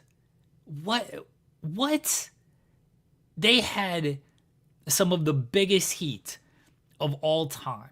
On top of already being decorated tag team champions, regulars on your program, former world champion in Kofi, on top of already being well-established characters, wrestlers, whatever you want to call them on the television program, because it's all a show. They had some of the biggest heat ever off of that Big E angle. And your payoff to it was El Grande Americano and Rey Mysterio. That's what it led to. Or you can say, oh, they won the tag team titles. They got the here damn tag team title win at WrestleMania, because that was a thrown together match that really didn't have anything going for it other than New Day's a heel team. We need to do something with War Raiders. Here's your tag team title match. And as I said in setting this up, what was your favorite part about the New Day tag team title reign? I forgot about that triple threat match. You mentioned it. I completely forgot about it. Every week it was a promo during a commercial break and a backstage segment where Waller or Theory were hanging around. Yeah. That was every week of this title reign. They could have been in an easy program with Cody Rhodes. They could have been in an easy program with Randy Orton. It could have been Damian Priest still had some life at the point where this turn happened. Easy program right there. They could have been in a main event program. You gave them Rey Mysterio, and you fucked up a babyface Rey Mysterio program against two of the hottest heels in the company. I don't get it. I don't get it. Baffling. So it's egregious. It's egregious at this point. Like that might be the biggest like booking malpractice of the year for Triple H is the squandering of the New Day heel turn.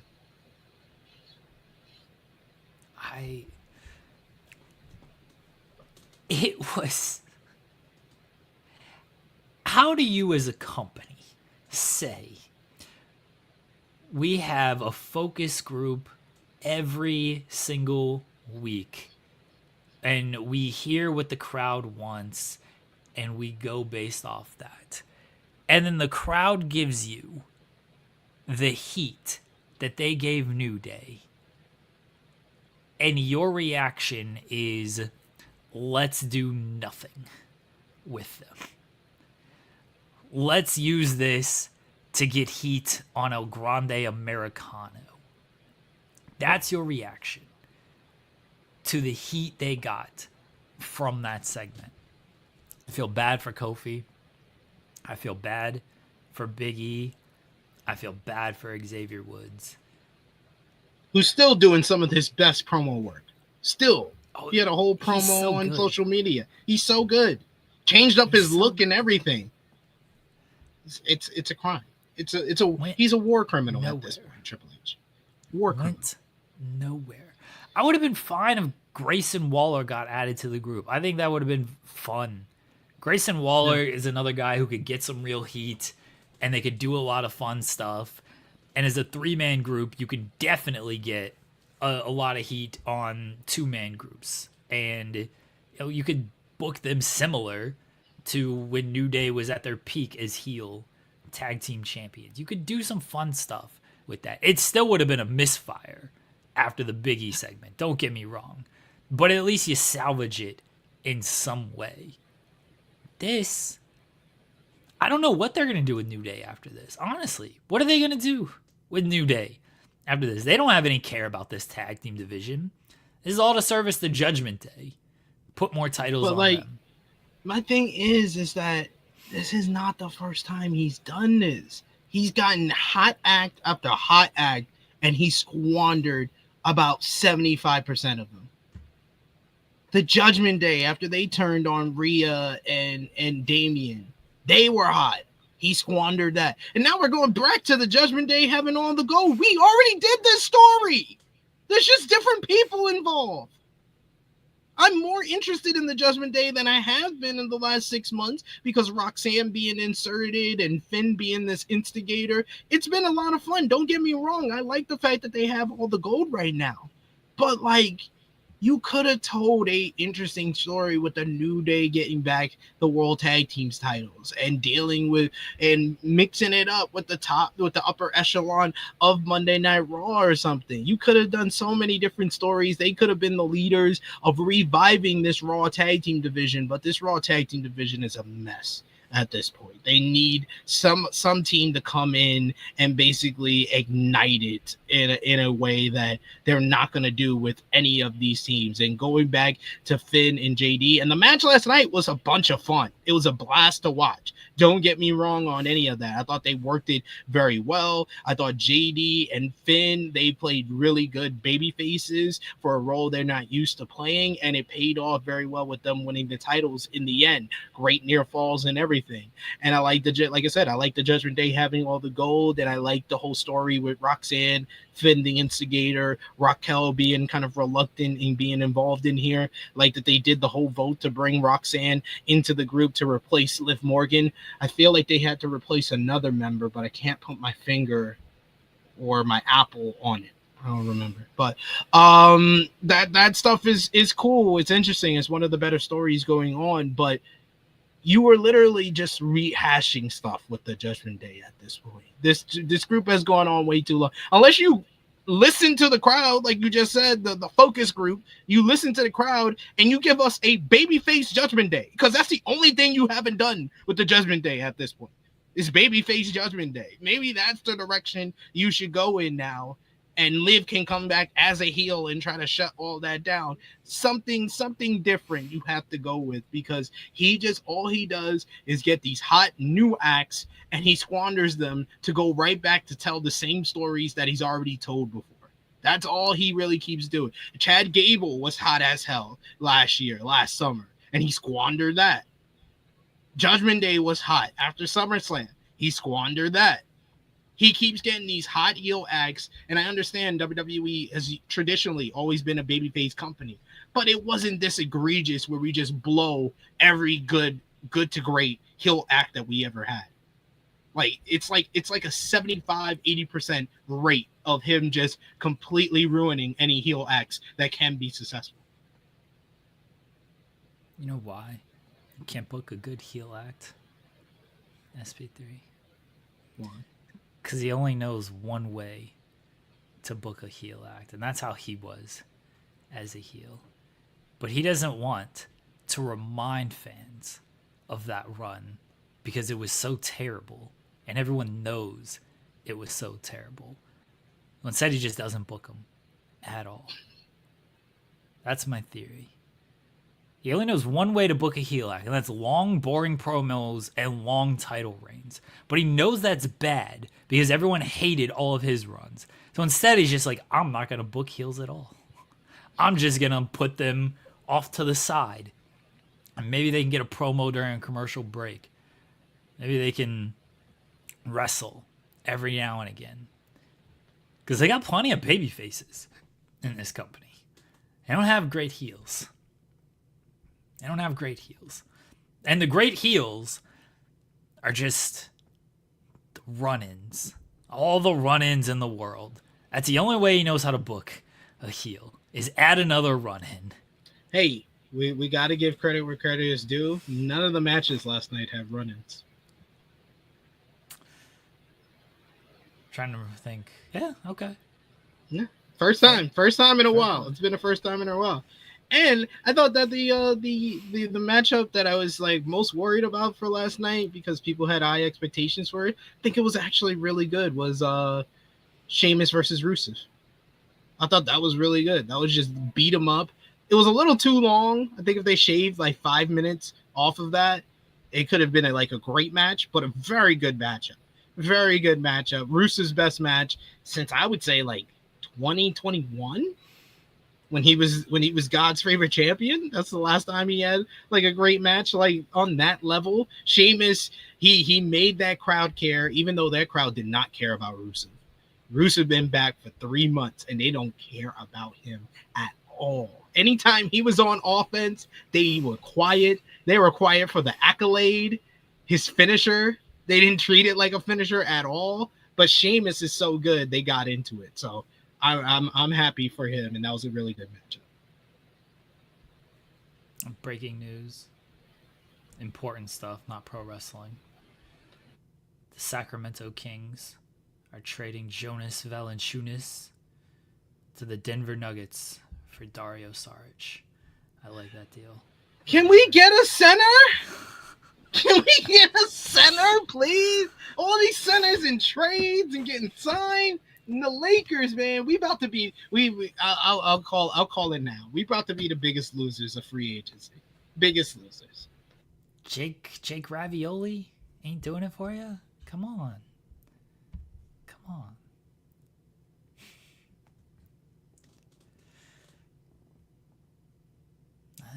I like Jake Ravioli. He's gonna be a player. Yeah, congrats for that. Man, speaking of things that crowd last night on Raw did not care about, poor Bayley and Lyra. They went out there, they had a good matchup, but that crowd did not give a damn. Yeah. It was like the crowd knew what the finish was going to be. They was like, it's going to be some type of schmoz. That was what I was going to say, is I feel like they were waiting for the Becky run-in, and so they were just like, all right, why are we gonna get invested in this when Becky's gonna run in at some point? Credit to Triple H. He changed it up. He went with a double pin to set up this triple threat that we all knew we were gonna get. But yeah, it felt like they were just waiting for the Becky run in because everyone knew we were gonna get some type of screw finish here. And they didn't get the Becky run in. Instead they got the double pin and they kept going, or the crowd just sucked. Maybe it's just the crowd just sucked. But I think it was a little bit of that. Yeah. Just a little bit. Or the crowd knew they were going to be there for 4 hours, so it was like, you know what, like it was pretty much from like that Rusev Sheamus match all the way until the main event. They did not care about anything that was going on. They reacted for like stars, like Punk coming out, Seth coming out, LA Knight attacking Seth in the crowd, that type of stuff. But other than that, they did not care about anything until the main event, which was another good matchup. I thought all the wrestling on last night's show was good. They started actually booking stuff for the Atlanta weekend, so that was also good. Even though, man, it's only a week away. How do I have that question for you, Jeremy? How does WWE expect me to care about Evolution in Saturday Night's main event if they don't seem to care that much? Like the Evolution, you said the New Day title reign was like a here damn type of title reign. Evolution is legitimately one of the greatest here damn PLE builds I think I've ever seen. The laziness of Rhea and Io setup, a battle royal because we got to get as many women as possible on this card. Speaking of trying to get as many women as possible on this card, we got a 4-way for the women's tag team titles with Roxanne and Raquel defending, or I will call them the Daughters of Texas, defending against our team from Raw, SmackDown, and NXT in a 4-way. That's just like, we're just throwing as many people as humanly possible on this card because we want to put the entire women's division on display. We got the Battle Royal. We all knew we were going to get the Battle Royal. Yeah, the tag team match, that was kind of an obvious thing as well, that it was just going to be Raquel and Roxanne, and we'll see who the teams are. I'm very curious of where Nikki fits in now. Like, is it going to be Nikki and Brie as the Raw team? But are they what brand? Are they a part of a brand? Yeah, they're technically on Raw. I mean, Nikki's been showing up. Are they? Raw, so she showed up on Raw once. You know the brands don't matter. SP3. I mean, they want it to matter since they're saying a team from Raw, a team from SmackDown, a team from NXT. It's a convenient crutch when they want it to matter, but otherwise they don't care. They do what they want. It's gonna be the Dungeon Dolls from Raw, brother. That's what we've been building. All right. The Dungeon Dolls. All right. And it's gonna be Zaruka from NXT. What other tag teams do they have? Fatal Influence. Oh, true. Izzy and Tatum. Allegedly. They're kind of friends, kind of not, you know? Zeta Steel and George BBW Bush. Thick Cheney. Nikita Lyons. Nikita Lyons. Well, they said teams from NXT, not from Evolve. Hey, they are cousins. They're adjacent. They're NXT adjacent. Okay. Fair. And if the Bellas aren't in this tag team match, what are you doing with Brie? They're in the Battle Royal. Not Brie, sorry, Nikki. Nikki and Brie in the Battle Royal. Nah, they ain't doing Battle Royal. Or they wait for the winner and they face them at SummerSlam. Why would you want to be on Evolution when you could be on the place that has 40,000 people in the building?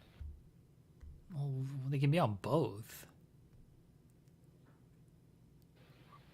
You can look, but you can't touch. They're not going to touch anybody until SummerSlam. They can look. They'll show up at the end of the 4-way and they'll make the challenge for SummerSlam. I think Nikki's going to be on the show in some capacity. I just don't know who. Nikki and Valkyria? I mean, Stephanie Valkyria is offended that Nikki didn't know how to say her name. No, Stephanie Valkyria is in the Battle Royal. She was announced for that last night. Oh, so they can switch that up. No. Yeah. She was in the ad break. Seems like we might get more than 5 matches. I think we might get more than 5 matches on this card. Because you would think that Jade's going to be on this card. And they already have 4 matches from Raw with the Battle Royal, the 4-way for the women, Rhea and Io. They got JC Jane and Jordan Grace. And then they got probably a triple threat for the IC title. And then Tiffany and Trish Stratus seems to be the direction for SmackDown. I don't know if you want to read that report for a short. Yeah. Well, I mean, it's a spoiler. I don't know if I want to spoil things for the people. It's not a prediction. It's a spoiler. Yeah, it's a legitimate spoiler because they taped SmackDown last night, so I don't want to do a spoiler on things. The shorts for today are just going to be all the basketball breaking news. That's the real stuff that's happening today. Okay, that's fair. Yeah. It won't get any views, but I don't care. Who cares about that? The short's going to be the Shea extension. That's going to be the short. That's outrageous. And people That's outrageous. NBA GOAT conversation needs to be that needs to be the short and the clip from today's show. Chad Gable is injured. He's going away for the foreseeable future. He's going to have surgery. But El Grande Americano lives. Who is El Grande Americano? SP3. Who is it? There's only one person who has that lanky of a torso, that lanky of a neck, and who was conspicuous by his background appearance in most of the American-made backstage segments over the last 2 weeks. It is Ludwig Kaiser.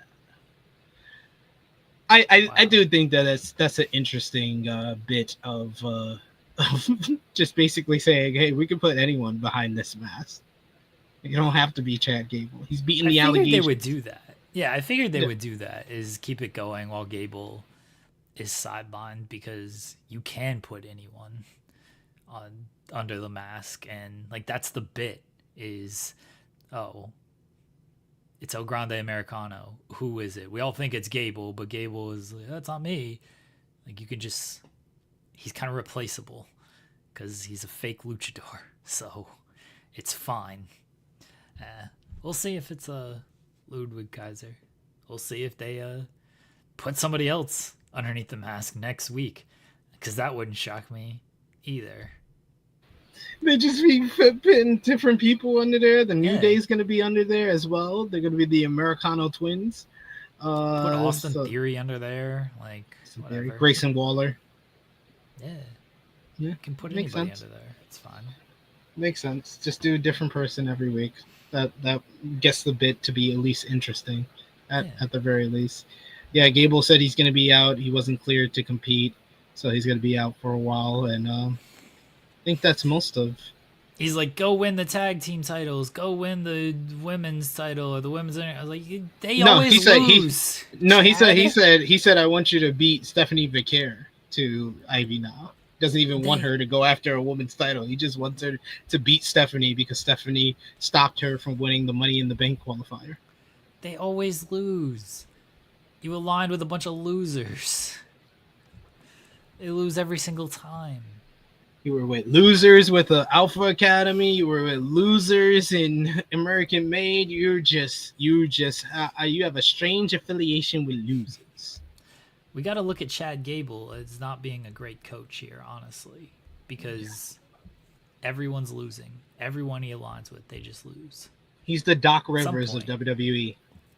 At some point, falls back on the coaching. Doc Gable. Yeah. Out here just losing every week. Poor Gable. Should we talk about Hirooki Goto losing? Speaking of losers, the IWGP World Heavyweight Title to Zack Sabre Jr. How'd you feel? Can we talk about Gato's booking in June? It's like James Harden in April and May. Like, what the hell is up with this guy? Like, yo, the Dominion, one of the worst shows of the year for him. Then House of Torture has taken back over New Japan Pro Wrestling. And then the one thing that was the saving grace that was keeping New Japan's head above water was Hirooki Goto exceeding any and all expectations for him as the IWGP World Heavyweight Champion, becoming the greatest IWGP World Heavyweight Champion since that version of the title has existed. And they literally just said, you know what? No. Tenruza, no. You're not telling us any information that we don't already know. What we're telling you is that this was always the plan. Regardless of Goto being hurt, regardless of Goto being injured, the plan from the beginning was Goto to have a short run and to give it back to Zack. And my question to Goto is, how do you watch Goto not only have a successful title reign in the ring with great matches with people he shouldn't be having great matches with? Hiroshi Tanahashi on 1.5 knee. Yuji Nagata, about a decade past his prime, had great matches with both of those guys. Had a good match with Shota Umino, who the previous champion did not have a good matchup with. Had a great matchup with Shingo Takagi at Dominion. Great matchup with Callum Newman, who got his first IWGP World Heavyweight Championship opportunity against him. Time after time after time after time again, Hirooki Goto delivered. David Finlay. Time after time after time again, Hirooki Goto delivered for New Japan Pro Wrestling, not only in the ring, but as an ambassador for the company. As a draw for the company were getting bigger ticket sales, especially for New Beginning when he won the title. It had exceeded the attendance for the previous year's New Beginning in Osaka in the same building. He was a draw for the company. They got behind him in a major way. And he said, no, we're going to have him drop the title to the Gaijin, who's from the UK, who's British, when no British fans or US fans can watch the show live. This is genius. This is genius. This is the genius that is Gato. And then I got all these people that don't watch New Japan Pro Wrestling telling me that it's a good decision because they like Zack Sabre Jr. and they don't like Hirooki Goto. Even though y'all haven't been watching, to say that Goto was a much better champion than Zack was. I'm a huge Zack Sabre Jr. fan. I think Zack Sabre Jr. is top 3 greatest technical wrestler that I've seen in my lifetime, and I don't think he's 3. I don't understand how you can watch the past 5 months of New Japan Pro Wrestling and not see that Goto was the right guy to pivot from your original plan and ride this horse as much as you can. And he should be the guy who passes the torch to the next era at Wrestle Kingdom and should have dropped the title there to Yota Tsuji. Or later this year to someone like Konosuke Takeshita to give it to Tsuji at Wrestle Kingdom. Whatever you wanted to do, going back to Zack seems very lazy. It feels like a step backwards instead of a step forward for the company, like Goto felt when he won it from Zack. It's just a bad decision. I'm with you. I don't know why they went with Zack Sabre Jr. I mean, I get it, but Goto's run was going so well. And to cut it off for Zack Sabre Jr., fine. But why Zack Sabre Jr., of all people, on a show that a good portion of your audience couldn't watch? That's the other baffling part.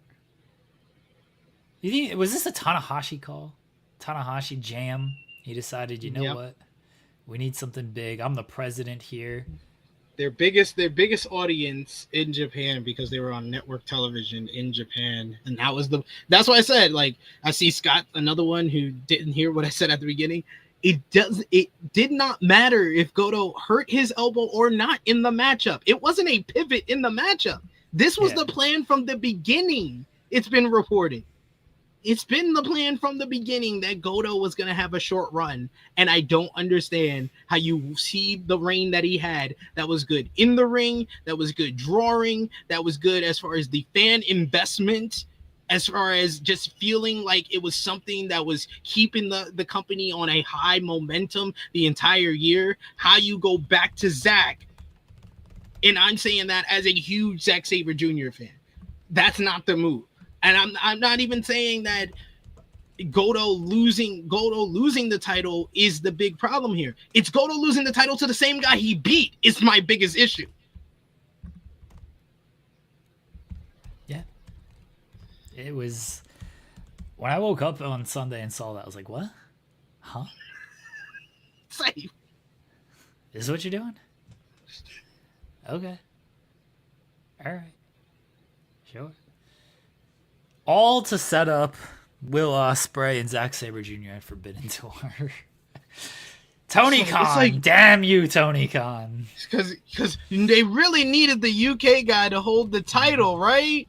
Because, like, you know, those ticket sales for Forbidden Door have not been going well. Oh, wait, let me check my Palm Pilot.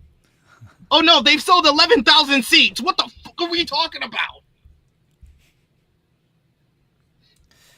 Me and SP3 should take over booking from Kato. You know, I should do the booking. Man, like, come on, plain as day, what he should have done. Goto is in the last vestiges that's still in their prime from the previous era. Okada's gone. Tanahashi's out of his prime. Naito's gone.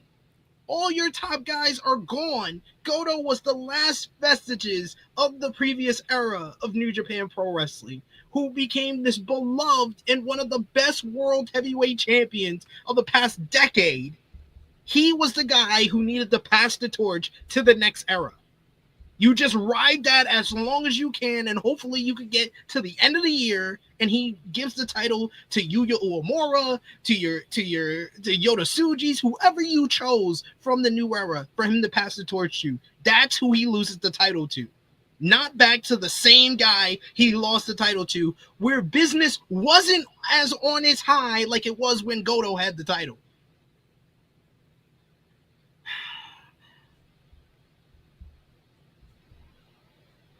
Get ready for... Who are we putting the title on, SP3? Who are we putting the title on? I want Yota Tsuji. I've been a big Yota Tsuji fan since his re-debut. I think he's winning the G1. So it'll be a rematch from last year's G1 final, which was a fantastic match between Zack and Tsuji. So I'm not saying that match will be bad, but Tsuji versus Goto would have been as good or better because of the meaning and the story involved. Tsuji versus Takeshita will be tremendous as far as two homegrown Japanese talents facing in the Tokyo Dome. Yuya Uemura versus Tsuji would be great, but no, it's got to be another Gaijin versus homegrown talent, because it went so well when Zack faced another homegrown talent at the beginning of the year, right? Yeah. Anything else to hit on, SP3? Got LFG, but you know, we'll do that. C-Suite Thursday. Join us Thursday. Jeremy's back on Thursday. Shout out to Darius Carter, who joined us, me and Joel, on Thursday. Great conversation that we had. The Ashe Wrestling show on Saturday was a really good show. Go out of your way to watch Cedric Alexander versus Yaya, the gifted one. I've known Yaya since he was like in his early 20s, and he's gotten so much better. He's a bigger dude, and he's worked on his stamina, he's worked on his agility, and he really showed out against his trainer and Cedric Alexander. Darius, the battle of the Dariuses, even though I'm going to give low marks to the to the Charlotte crowd because they didn't do Darius chants like the Collision crowd did for the Kyle versus Kyle They didn't want to hijack the match like the Washington crowd. That added to the match. They didn't hijack. Hijack is when you take over the matchup. It added to the matchup of Kyle versus Kyle. They should have done Darius versus Darius chants, but Darius Carter retaining the title. I was very happy to see that. My guy, Darius Carter. So shout outs to that. And yes, I have been keeping up. I have my membership, my highest tier of membership, Jeremy, for the CMLL YouTube. So I've been keeping track of CMLL. I watched Friday's show. Incredible atmosphere for Mystico versus Bandito. And they went out there and they had a tremendous matchup, in my opinion. I thought Mystico was on his game. His timing was a lot smoother, a lot crisper. Bandito has been coming into top form. The past month that he has had has just been absolutely outstanding. The matchup with Masquerada Dorada is one of the best matches in Lucha Libre this year. The tag team matchup with him and Hologram versus Dorada and Mystico El Sky Team was fantastic. And then him and Mystico went out there, had arguably the best match of last week, or my matches of the week on Trio Heat. I gave that really was number one. I gave number one to Shuri versus Saray because I didn't give it enough credit the week prior. But that was really the best match from the last week, like Monday through Sunday. That was the best match that I saw last week. Bandito and Mystico just absolutely tore it up in Arena Mexico. Go out of your way to watch that. So, yeah, I think that's everything from wrestling that we could touch on. Anything else I forgot, leave it in the comment section, and maybe I'll address it on Thursday. I'm tired. Triple K and Gato. You guys make my life a living hell. Thank you. We're going to end on a high note since it is NBA free agency. You know, we have to play. And Rob Pelinka. And Rob Pelinka. Him too. God damn. Where's it at? Did somebody delete the clip?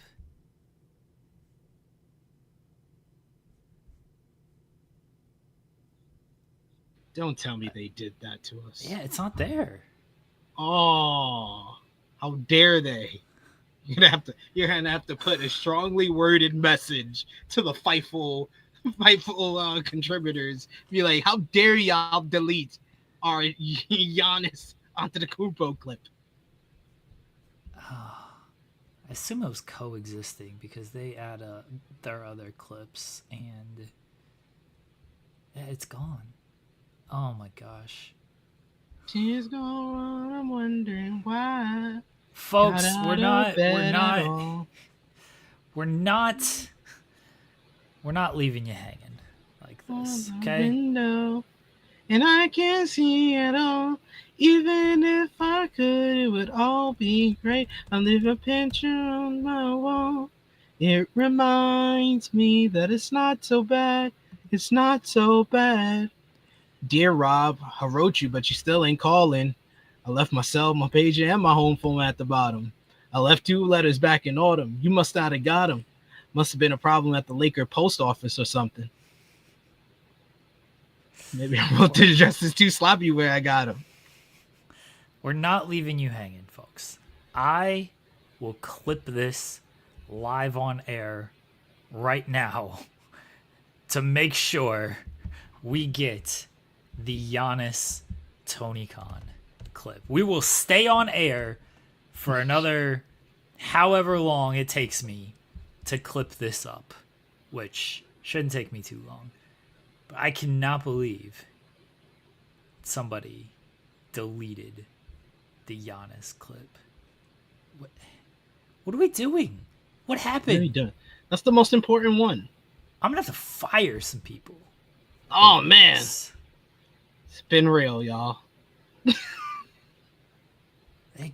They got rid of the Giannis clip. Like, look, luckily for me, I don't have access anymore. I had access on my other laptop, but I don't have access on this one. I don't think it was Joel. If it was Joel, then I'm gonna have to strongly talk to him. I'm gonna have to be working 5 days a week. Sheesh.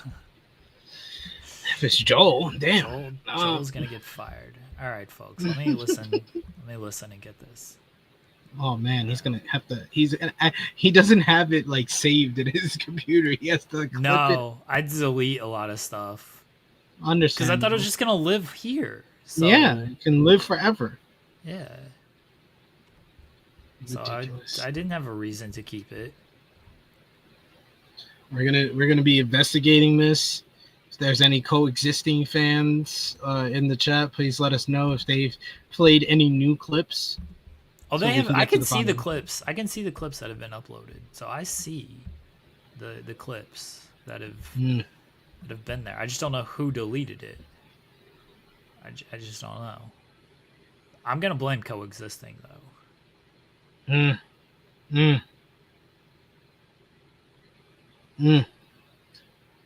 And I did podcasts with both of them this past week. Oh, I'm mad at them. I'm mad at both of them.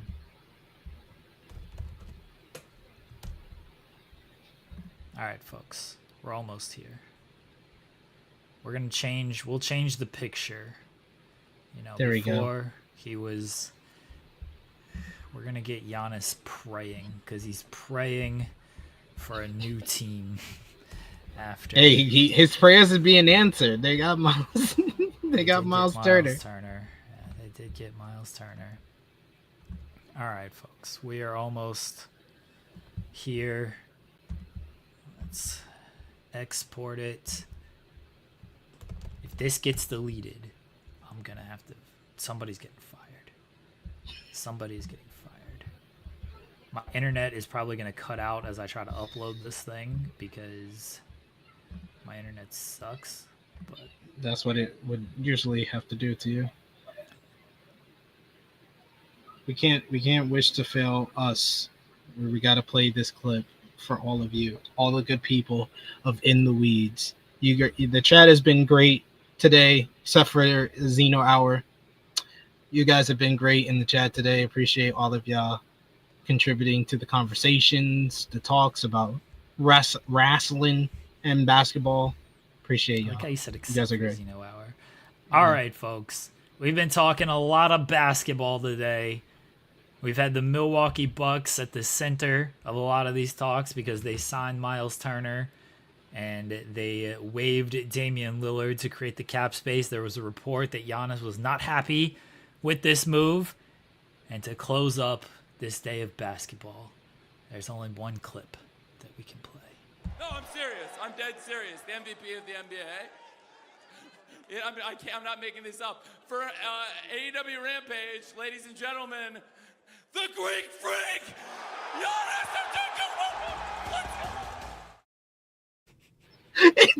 It's the big speech beforehand. It's literally the intro. It's the big speech. No, I'm not kidding. I'm not kidding. It pops me every time.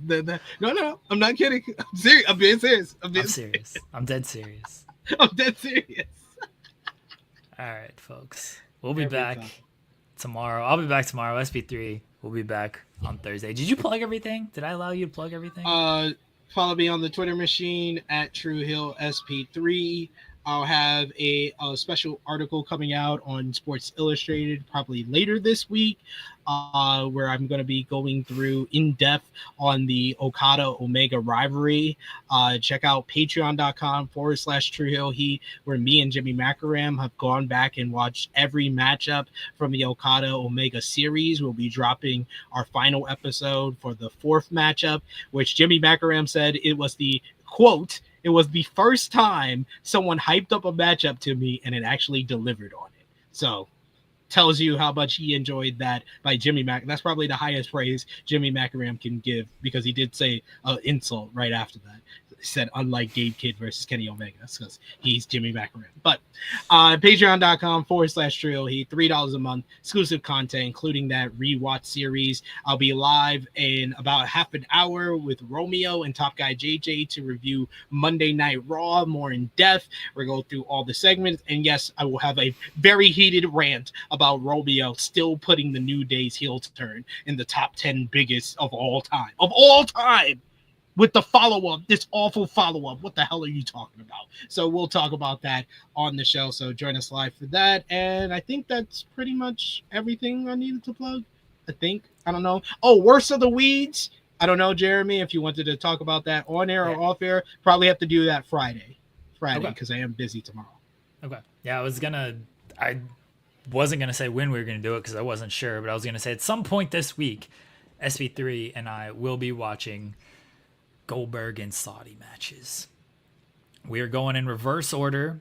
We got Goldberg against Roman Reigns, Goldberg against Bobby Lashley, and then the spectacles and worse. The main events. Goldberg and The Fiend and Goldberg and The Undertaker, baby. Let's go. Let's effing of go. The weeds. That'll be later this week. Again, we'll knock down everybody, or we'll let everybody know. Sign up to Fightful Select in the Discord. The link will be there. You can watch our Worst of the Weeds with DX against Brothers of Destruction. We watched that last week. That's up on YouTube right now. So if you want to go back and rewatch that match with us, you can do that as well. But until then, I'll be back tomorrow. SP3 will be back on Thursday. We'll talk to everybody later on. Bye, folks.